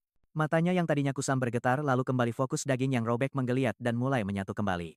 Ini semua adalah bagian dari rencana Ehe. Rencana Ehe adalah untuk menciptakan pasukan raksasa mayat hidup. Pertama, dia akan menggunakan virus vampir untuk membangkitkan mayat-mayat cyborg, lalu memberi mereka kekuatan raksasa leluhur saat waktunya tiba. Mereka akan berubah menjadi legiun tak terhentikan yang mematuhi setiap perintahnya. Sementara itu, dokter gila itu bekerja di komputer markas, mengarahkan kawanan nyamuk nano ke setiap rumah di Kabupaten Lincuan, mengantarkan apa yang disebutnya darah hangat Ehe. Tuan, semuanya berjalan lancar. Ehe mengangguk. Bagus, nyamuk bio itu membawa darah vampir. Setelah infeksinya selesai, perbaiki Mecha Buddha yang kita bongkar sebelumnya. Dokter gila itu menyeringai. Perbaikan penuh, tidak mungkin mengingat kondisinya, tapi melucuti senjatanya dan membangunnya kembali menjadi sistem baru. Masih bisa dilakukan, tenang saja, Tuan. Bagus. Pihakku sudah bergerak. Sekarang mari kita lihat bagaimana lawanku Heaven memilih untuk bertindak. Sementara Ehe bergegas dengan persiapannya, kekuatan lain sudah dalam perjalanan ke Kabupaten Lincui. Divine Descent Heaven dikatakan berasal dari faksi kemanusiaan harus musnah. Lahir saat keretakan pertama ke dunia lain muncul, lalu seorang paus misterius muncul. Dia menggunakan kekuatan mengerikan yang diambil dari reruntuhan kuno, dan dengan itu mengubah gerombolan menjadi kekuatan yang tumbuh dengan kecepatan mengerikan. Doktrin mereka membawa dewa-dewa dari dunia lain ke alam fana dan memimpin peradaban manusia yang terbelakang ke dalam apa yang disebut surga sejati. Dan apa wadah untuk penurunan seperti itu? Jawabannya adalah janin iblis yang dibawa keluar dari reruntuhan itu. Itulah sebabnya, dengan melahap daging dan jiwa makhluk hidup, janin itu akan tumbuh dan akhirnya membentuk tubuh yang melaluinya. Para dewa dapat bermanifestasi sejenak di Blue Star. Keyakinan mereka sepenuhnya anti manusia, membiarkan janin iblis untuk membuat kekacauan, menyebarkan pengikut dan mengacaukan masyarakat manusia. Pada saat itu, sesosok berjubah dengan mantel bermotif bergumam, negeri ini adalah negara yang paling sulit ditaklukkan oleh Heaven, dan sebentar lagi akan jatuh ke tangan Heaven. Janin suci akan lahir. Dari dalam bus terdengar suara uskup Kabupaten Lincuan. Ada di depan seorang pria berjubah merah tua berbicara. Pakaiannya menandainya sebagai wakil uskup. 4 tahun lalu uskup agung menanam janin suci di sana sendiri, namun pada akhirnya dia dibunuh oleh orang-orang bodoh dari Dacia Dragon Sparrow. Dia tidak pernah hidup untuk melihat janin itu dewasa. Betapa kejamnya dunia yang melahap ini, bagi seorang pria yang teguh imannya, penuh kasih dan baik hati seperti uskup agung kita, bahkan tidak memiliki jasad untuk dimakamkan. Seorang uskup berjubah merah tua, bersulam tulisan suci emas, menyeka air matanya, seolah-olah meratapi kekejaman takdir terhadap orang benar. Tapi di saat berikutnya wajahnya mengeras, suaranya tegas. Kita tidak bisa membiarkan pengorbanan uskup agung. Sia-sia. Kita tidak bisa membiarkan dunia ini jatuh lebih dalam ke jurang di tangan orang-orang bodoh. Jika tidak, Blue Star akan menjadi domain dosa kedua. Bersiaplah untuk menyambut para dewa, anak-anakku. Ini adalah revolusi kita, membebaskan umat manusia. Para pengikut di dalam bus terbawa oleh semangatnya.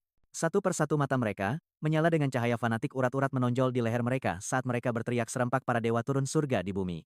Para dewa turun surga di bumi berjuang untuk para dewa, dan hari pun berlalu dengan cepat. Senja tiba. Bulan purnama yang sangat besar muncul di langit. Pemandangannya meresahkan. 2 kawah besar dan sebuah retakan bergerigi di bawahnya membentuk ilusi wajah tersenyum yang menakutkan. Tangga bulan telah didirikan hanya menunggu umat setia untuk menyambut kelahiran Dewa Bulan. Sungguh momen yang agung. Dalam seluruh sejarah gereja kita, hanya 2 janin suci yang pernah menetas dengan sukses. Ekspresi uskup berubah menjadi gembira.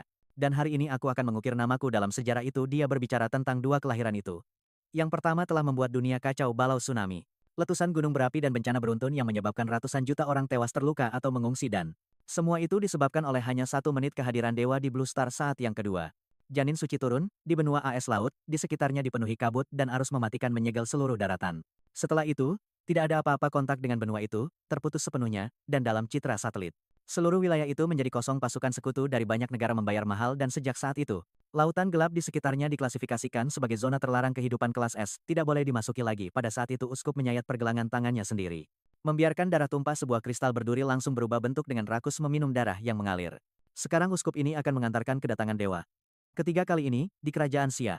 Langkah demi langkah dia menaiki tangga bulan, menundukkan kepalanya dalam nyanyian hikmat saat dia bergerak menuju bulan yang menakutkan. Akhirnya dia melihat bangunan megah, di permukaan bulan gerbang bulan dia berlutut. Dia menumpahkan darahnya ke tanah dan berseru, "Oh, dewa di atas, terimalah darahku," seolah-olah mengakui pengabdiannya. Gerbang bulan berdiri terbuka, sebuah suara muncul di benaknya, menuntunnya maju akhirnya. Dia mencapai altar agung yang terbuat dari batu bulan. Di atasnya, tergeletak peti mati platina, berukir lambang gereja. Peti mati dewa platina, di dalamnya terbaring janin suci yang pernah dia kembangkan setelah 4 tahun menguras darah kehidupan Kabupaten Linshui. Janin itu hampir matang memang dibandingkan dengan janin-janin itu, yang dikembangkan dengan kekuatan hidup dan keyakinan seluruh bangsa. Yang ini lebih rendah kualitasnya. Kemampuannya untuk mewujudkan keilahian jauh lebih lemah, tapi fakta bahwa ia ada saja sudah merupakan sebuah pencapaian. Uskup dengan hati-hati mengangkat peti mati itu. Terkejut betapa ringannya peti itu, namun dia tetap membungkuk berpura-pura menanggung beban berat sambil terhuyung-huyung maju. Mungkin percaya bahwa tindakan itu sendiri memiliki bobot ritual yang lebih besar. Di bawah tangga bulan, jemaat menjulurkan leher mereka. Akhirnya melihat uskup yang membawa peti mati. Punggungnya membungkuk seolah-olah hancur oleh beratnya. Keringat mengalir di wajahnya, namun dia terus maju. Mengucap mantra dengan khusyuk di setiap langkah, para penganut menatap dengan penuh hormat karena bagi mereka dia adalah seorang ayah. Kerumunan terbelah membiarkan uskup masuk ke tengah formasi, dan meletakkan peti mati itu. "Anak-anak, mari kita mulai menyambut sang dewa." Dia mengangkat suaranya ke langit. "Oh bulan agung. Oh dewa mimpi buruk dari alam mimpi, hambamu yang paling setia memanggil sekali lagi. Izinkan aku memanggil jiwamu." Mimpi buruk bulan Baros dan kemudian termasuk uskup itu sendiri. Dari setiap penduduk Linshui County, wujud roh putih melayang keluar dari tubuh mereka. Hantu-hantu ini membawa beban keyakinan manusia. Pemandangan itu tidak megah, tetapi sangat mengerikan. Ratusan ribu roh menyatu bersama, menjadi gelombang putih yang mengalir menuju peti mati. Pada saat itu auman binatang membelah udara seperti guntur. Membawa dominasi seorang penguasa, seolah menandakan sebuah sinyal. Hampir setengah dari gelombang putih itu tiba-tiba berubah menjadi biru. Beberapa sepenuhnya biru, sebagian setengah biru, yang lain berbintik-bintik biru tua. Sang uskup terhuyung kaget. Apa yang terjadi? Roh-roh putih murni telah berubah menjadi biru. Auman itu telah mencemari mereka. Tidak mungkin. Bagaimana bisa roh-roh janin suci dinodai oleh auman? Tak dikenal siapa yang ikut campur dalam bayang-bayang. Hati uskup mencelos. Namun satu kebenaran tak terbantahkan, keyakinan mereka pada mimpi buruk bulan telah dinodai. Para penganut menyembah raja lain. Tidak, ritualnya tidak bisa dibatalkan. Roh-roh biru yang rusak ini mencoba mencemari janin suci. Jemaat surga keturunan ilahi berdiri membeku, pikiran mereka kosong. Sejenak gelombang penghinaan menerpa mereka. Seolah-olah pengabdian mereka telah dilanggar. Pada saat itu, sosok Ehi muncul diam-diam di belakang uskup. "Membuatmu menunggu." Uskup. Sang uskup berbalik, ngeri. "Siapa kau?" Cahaya biru melonjak di matanya, saat dia menjawab dengan dingin melihat keadaannya. "Kau masih tidak tahu siapa aku?" Saat dia menghunus pedangnya, perlahan dia menutup matanya. Di dalam benaknya sebuah visi baru terbuka. Tanpa warna, namun terjalin dengan garis-garis, tak terhitung yang membuat sketsa garis besar tubuh dan organ mereka di leher uskup. Satu garis merah menyala lebih terang dari yang lain. Dia telah menemukannya, garis kematian Azura. 3 bilah serangan kedua. Sikap membunuh bulan pembantai pedang. Cinian meletus dalam banjir cahaya merah darah. Saat niat membunuh yang luar biasa melonjak ke dalamnya, pada saat itu pedang Starfall menjadi sungai darah. Ditempa dari jiwa-jiwa orang mati yang meratap memancarkan teror murni, bahkan bulan yang aneh di atas terbelah menjadi dua. Oleh serangan itu, dong, sebuah lonceng besar jatuh. Sang uskup jatuh dalam sekejap. Dan dengan napas terakhirnya dia berteriak, "Mimpi buruk bulan agung Baros." Dia mencibir dalam hati menyedihkan. Bahkan dengan 3 artefak penyelamat jiwa di tubuhnya, uskup merah tidak bisa menahan satu serangan pun. Lalu entah dari mana sebuah suara terdengar. "Pedang yang luar biasa, katakan padaku anak muda, apakah kau mau bergabung dengan gereja?" Dia menegang dan menoleh dengan cepat. Uskup merah lainnya berdiri di sana. Pria itu memperkenalkan dirinya dengan tenang. "Perkenalkan, aku Lindsay, otoritas tertinggi gereja saat ini di kerajaan Xia." Dia terkekeh ringan. "Yang baru saja kau bunuh hanyalah wakil uskupku. Kau mengerti kan, profesi kami ini berbahaya." Menyuruh bawahan menyamar sebagai atasan itu hal yang logis. Bukankah begitu? Mata menyipit ahli siasat tua umpan ya, tatapannya menajam dan tanpa ragu-ragu. Dia memilih untuk mundur dari medan perang, tetapi suara mengejek Lindsay mengejarnya. "Ini adalah tanah suci untuk menyambut para dewa. Kau tidak bisa datang dan pergi sesukamu." Lindsay mengulurkan telapak tangannya, dan dia merasakan tubuhnya tiba-tiba tenggelam. Saat dia mencoba terbang, sebuah kekuatan tak terlihat mengikatnya erat, menyeretnya ke bawah. Telekinesis bagi Ehe. Yang kekuatan mentalnya setajam silat. Jelas ini adalah energi spiritual murni. Jika memang begitu, maka hanya energi spiritual yang bisa menghancurkannya. Sawarudo iblis lapis baja emas muncul dari belakang Ehe. Merobek tangan besar dari kekuatan psikis itu. Pupil Lindsay menyusut, keterkejutan melintas di wajahnya. "Sosok di belakangmu itu Jangan bilang kau juga berlatih seni ilahi, mungkin karena kekuatan spiritualnya yang tinggi dan paparan terus-menerus terhadap gema ilahi. Lindsay benar-benar bisa melihat Zhao Rudo dia mengumpat seni ilahi apaan. Satu-satunya alasan aku ingin pergi adalah untuk menghindari pertarungan di samping peti mati sialan itu, apa kau benar-benar berpikir aku takut padamu? Dengan seringai buas, dia meluncurkan tinjunya dalam sekejap petir biru meledak. Dan tulang setebal pilar tumbuh dari lengannya serat otot terkunci bersama seperti balok baja percikan api menyambar di sepanjang kerangka yang tumbuh. Dengan satu serangan naga yang ditempa dari daging yang mengaum meledak keluar dalam kobaran cahaya dan api. Mulut naga itu menabrak wajah Lindsay yang tertegun. Lindsay hanya mencibir kekejian seperti itu tidak akan melukai Kubum. Sebuah ledakan dahsyat mengguncang tanah saat Lindsay terlempar tapi itu belum berakhir naga daging itu terus melaju. Dengan kekuatan tak terbendung menghantamnya tanpa henti itu mendorongnya menembus gedung benteng seperti kereta peluru berkecepatan penuh. Menghancurkan seluruh bangunan dalam sekejap serat otot yang terbuka terentang ratusan meter. Menyeret Lindsay saat mereka merobek bangunan yang tak terhitung jumlahnya dengan kecepatan kilat dunia berputar dengan kencang. Saat Lindsay sadar, dia sudah tertindih di bawah naga daging yang mengamuk tanpa perisai psikis yang melindungi tubuhnya. Dia pasti sudah hancur menjadi debu jubahnya, yang mewah menjadi compang camping pembuluh darahnya pecah. Di bawah tekanan kekuatan mental yang berlebihan darah mengalir dari organ-organnya, sampai seluruh tubuhnya tampak seperti manusia yang terbuat dari darah. Dia hampir pingsan namun di detik berikutnya luka-lukanya mulai sembuh. Sudah kubilang kau tidak bisa melukaiku, aku dipilih oleh para dewa. Wajah menjadi gelap seperti yang diduga para fanatik sekte ini hampir mustahil untuk dibunuh ini merepotkan turunnya para dewa. Surga di bumi. Turunnya para dewa surga di bumi, di sekeliling para penganut sekte yang panik bernyanyi serempak. Tapi dia melirik mereka dan mencibir hampir lupa dengan kalian. Kami adalah keadilan teriak mereka. Mata merah menyala masing-masing mencabut belati perak dalam detak jantung berikutnya. Setiap bila pedang menancap di leher pemiliknya, mereka menggorok leher mereka sendiri tanpa ragu-ragu bunuh diri massal ya. Pantas saja hanya itu yang bisa dilakukan orang-orang gila ini, dia mencibir logika sesat para penganut sekte tidak bisa dipahami. Dia menyipitkan matanya. Mari kita lihat trik apa yang mereka coba lakukan kali ini dalam sekejap. Gelombang energi spiritual yang dingin, dan berlendir turun mayat-mayat penganut sekte yang bunuh diri, mulai kejang-kejang hebat. Seolah-olah ada sesuatu yang hidup sedang tumbuh di dalam diri mereka siap untuk meledak keluar kerak sebuah tangan merah darah. Tiba-tiba merobek jalan keluarnya dari dada seorang pengikut saat makhluk itu merangkak keluar sepenuhnya dia akhirnya melihat wujud aslinya. Kulit berwarna darah tanduk menonjol dari tengkoraknya, dan taring menonjol dari mulutnya, dia menyeringai jadi pada akhirnya. Ini hanyalah sampah iblis gaya barat dalam sekejap 50 penganut sekte menjadi 50 gerbang daging yang memuntahkan iblis tanpa henti. Dia mencibir orang-orang gila ini benar-benar nekat, mengubah tubuh mereka sendiri menjadi gerbang, hanya untuk memanggil iblis mencoba membanjiri medan perang lagi. Sayang sekali aku juga bisa membanjiri medan perang, dia mendongakkan kepalanya, dan meraung gelombang kejut merobek medan perang. Bum bum bum sambaran petir kuning meledak di seluruh kota hampir sama seperti saat dia telah berubah menjadi raksasa. Dia tidak membangkitkan manusia kadal itu, sia-sia sekarang mereka berfungsi sebagai wadah untuk avatarnya. Para iblis berteriak, panik teriakan mereka menggema di seluruh reruntuhan bentrokan itu terjadi seketika dan penuh kekerasan. Tapi para iblis bukanlah tandingan avatar Ehi. Mereka dihancurkan menjadi debu dalam sekejap. Wakil uskup berdiri tercengang.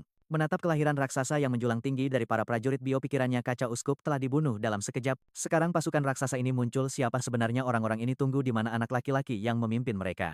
Cepat gunakan penglihatan roh untuk menemukannya. Ekspresinya berubah kaget saat dia melihat berjalan menuju peti mati suci.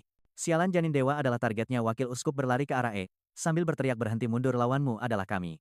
Api ungu yang membakar dan semburan napas naga yang membekukan berkobar mengepungnya. Setiap aura membawa beban yang menakutkan. Alis wakil uskup berkerut. Musuh-musuh ini jelas sudah bersiap dari serangan pemenggalan yang tiba-tiba. Hingga raksasa mereka yang menghancurkan gerombolan iblis. Dan sekarang kepungan pada dirinya ini. Apakah mereka agen Dragon Sparrow?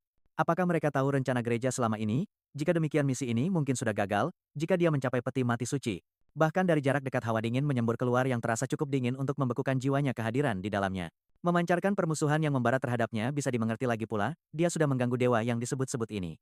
Sebuah panel sistem berkedip di depan matanya. Energi spesial diperoleh keilahian kali 5 selama ritual turunnya surga. Setengah dari energi keyakinan yang telah dikumpulkan sekte selama 4 tahun telah dirusak oleh Ehi. Keyakinan yang ternoda itu digunakan oleh janin dewa untuk membangun tubuh bagi mimpi buruk bulan di alam fana. Namun dalam prosesnya sebagian kekuatan dewanya telah dicuri oleh Ehi sendiri. Jadi begitu ceritanya, tapi sejujurnya, Ehi tidak pernah menganggap para pemuja fanatik keturunan surga itu pantas diperhatikan. Mereka hanyalah orang lemah paling banter, cuma umpan meriam. Musuh sejatinya selalu dewa yang terikat pada bulan dan mimpi, namun bahkan setelah kehilangan kekuatan dewanya. Bahkan sebagai makhluk prematur yang kurang gizi, dewa ini seharusnya sudah bangkit sekarang. Kenapa kau masih bersembunyi di dalam peti mati? Baiklah, kalau begitu akan kubuka sendiri. Tutupnya dengan sekali. Pikir dia membuka tutup peti mati dewa itu. Sesaat kemudian pupil matanya mengecil kosong. Peti mati itu benar-benar kosong. Sialan, tidak ada apa-apa di dalamnya. Menyebut dirimu dewa, tapi masih bersembunyi dalam bayang-bayang. Dia mengencangkan cengkeramannya pada pedang bintang jatuh. Setiap ototnya menegang. Keheningan yang menyesakkan menyelimuti medan perang. Auman para raksasa dan iblis sama-sama lenyap. Pertarungan Cujo Lu Qingju dan wakil uskup telah senyap seolah-olah seluruh dunia telah membisu. Hanya menyisakan Ehi. Lalu sebuah suara bergema dari kehampaan Ehi. Jangan bilang kau sudah melupakan tuan sejatimu, sang bulan ini ilusi. Ehi menyipitkan matanya sensasi yang familiar itu. Berarti dia telah terpesona kapan? Tepatnya dia didorong ke dalam mimpi itu. Suara wanita itu menyelinap ke telinganya dingin dan geli tebak kapan kau tertidur di luar. Wakil uskup nyaris tidak bisa memanggil iblis raksasa menggunakannya untuk menahan Chujo dan Lu Qingju, memberinya waktu berharga untuk bernapas. Dia bertanya-tanya dengan cemas, bagaimana keadaan uskup Lin di sana. Wakil uskup mengalihkan pandangannya kembali ke Ehi. Di dekat peti mati dengan kepekaan batinnya yang kuat dia merasakan ada sesuatu yang salah. Dia jelas berada di bawah hukuman dewa. Karena menyinggung dewa lebih buruk lagi, dia tidak bisa lagi mendeteksi kehadiran spiritual Lin Qi. Pikiran itu membuatnya merinding. Dia tidak berani membayangkan sisanya. Tak ada pilihan lain, dia harus mencapai janin dewa itu. Dia mengeluarkan pisau pendek bertatahkan permata hijau, sebuah relik persembahan. Jarum suamu tusuk musuh dengan ini dan duri darah akan tumbuh di dalam terus keluar hingga korban hancur menjadi bubur. Biarkan para dewa menghukum jiwa yang berdosa ini, daging yang tercemar ini, aku akan mengeksekusi diriku sendiri, ucap wakil uskup suaranya tajam dan tegas. Chujo dan Lu Qingju yang ditahan oleh iblis raksasa melihat Ehi di ambang bahaya dan wajah mereka memucat karena marah. Chujo berteriak, sialan orang itu langsung menuju Ehi. Lu Qingju menenangkan dirinya. Menjawab Lu Qingju, pergi selamatkan Ehi, aku akan menahan yang ini. Chujo melepaskan teknik terlarang pembakar darah. Gelombang es dan api neraka, seketika muncul iblis yang menahan mereka, tiba-tiba kehilangan kekuatannya membekukan monster sebesar itu. Menguras hampir setiap ons energi bela diri Chujo, jangan ragu, nyawa kita tidak seberharga nyawa Ehi. Bentak Chujo. Lu Qingju berhenti ragu-ragu, dengan sayap terkembang dia melesat untuk mencegat wakil uskup. Dia bergumam, aku tahu Chujo, tolong jangan mati, tapi keadaan berbalik, Chujo tidak bisa menahan monster itu selamanya. Bom api neraka yang tak terpadamkan menguapkan es itu. Iblis bertanduk setinggi 5 meter itu menghancurkan ikatannya dan bangkit. Ia menatap tajam ke arah Chujo dengan mata yang menyemburkan api-api neraka menyatu menjadi kapak perang di genggamannya. Lengan yang diayunkan lebih tebal dari seluruh lengan Chujo, lalu kapak itu turun dengan kekuatan brutal. Kaki Chujo sudah terbakar parah sebelumnya. Saat mencoba mendekati iblis itu tidak ada cara untuk menghindar. Dia bersiap untuk menerimanya secara langsung. Dia meraung, kau pikir ini bisa membunuhku? Balas dendamku belum selesai. Beberapa jarum es melesat ke titik tekanan iblis itu. Serunya, garis keturunan yang kuat dari Huadu mengalir di dalam nadiku.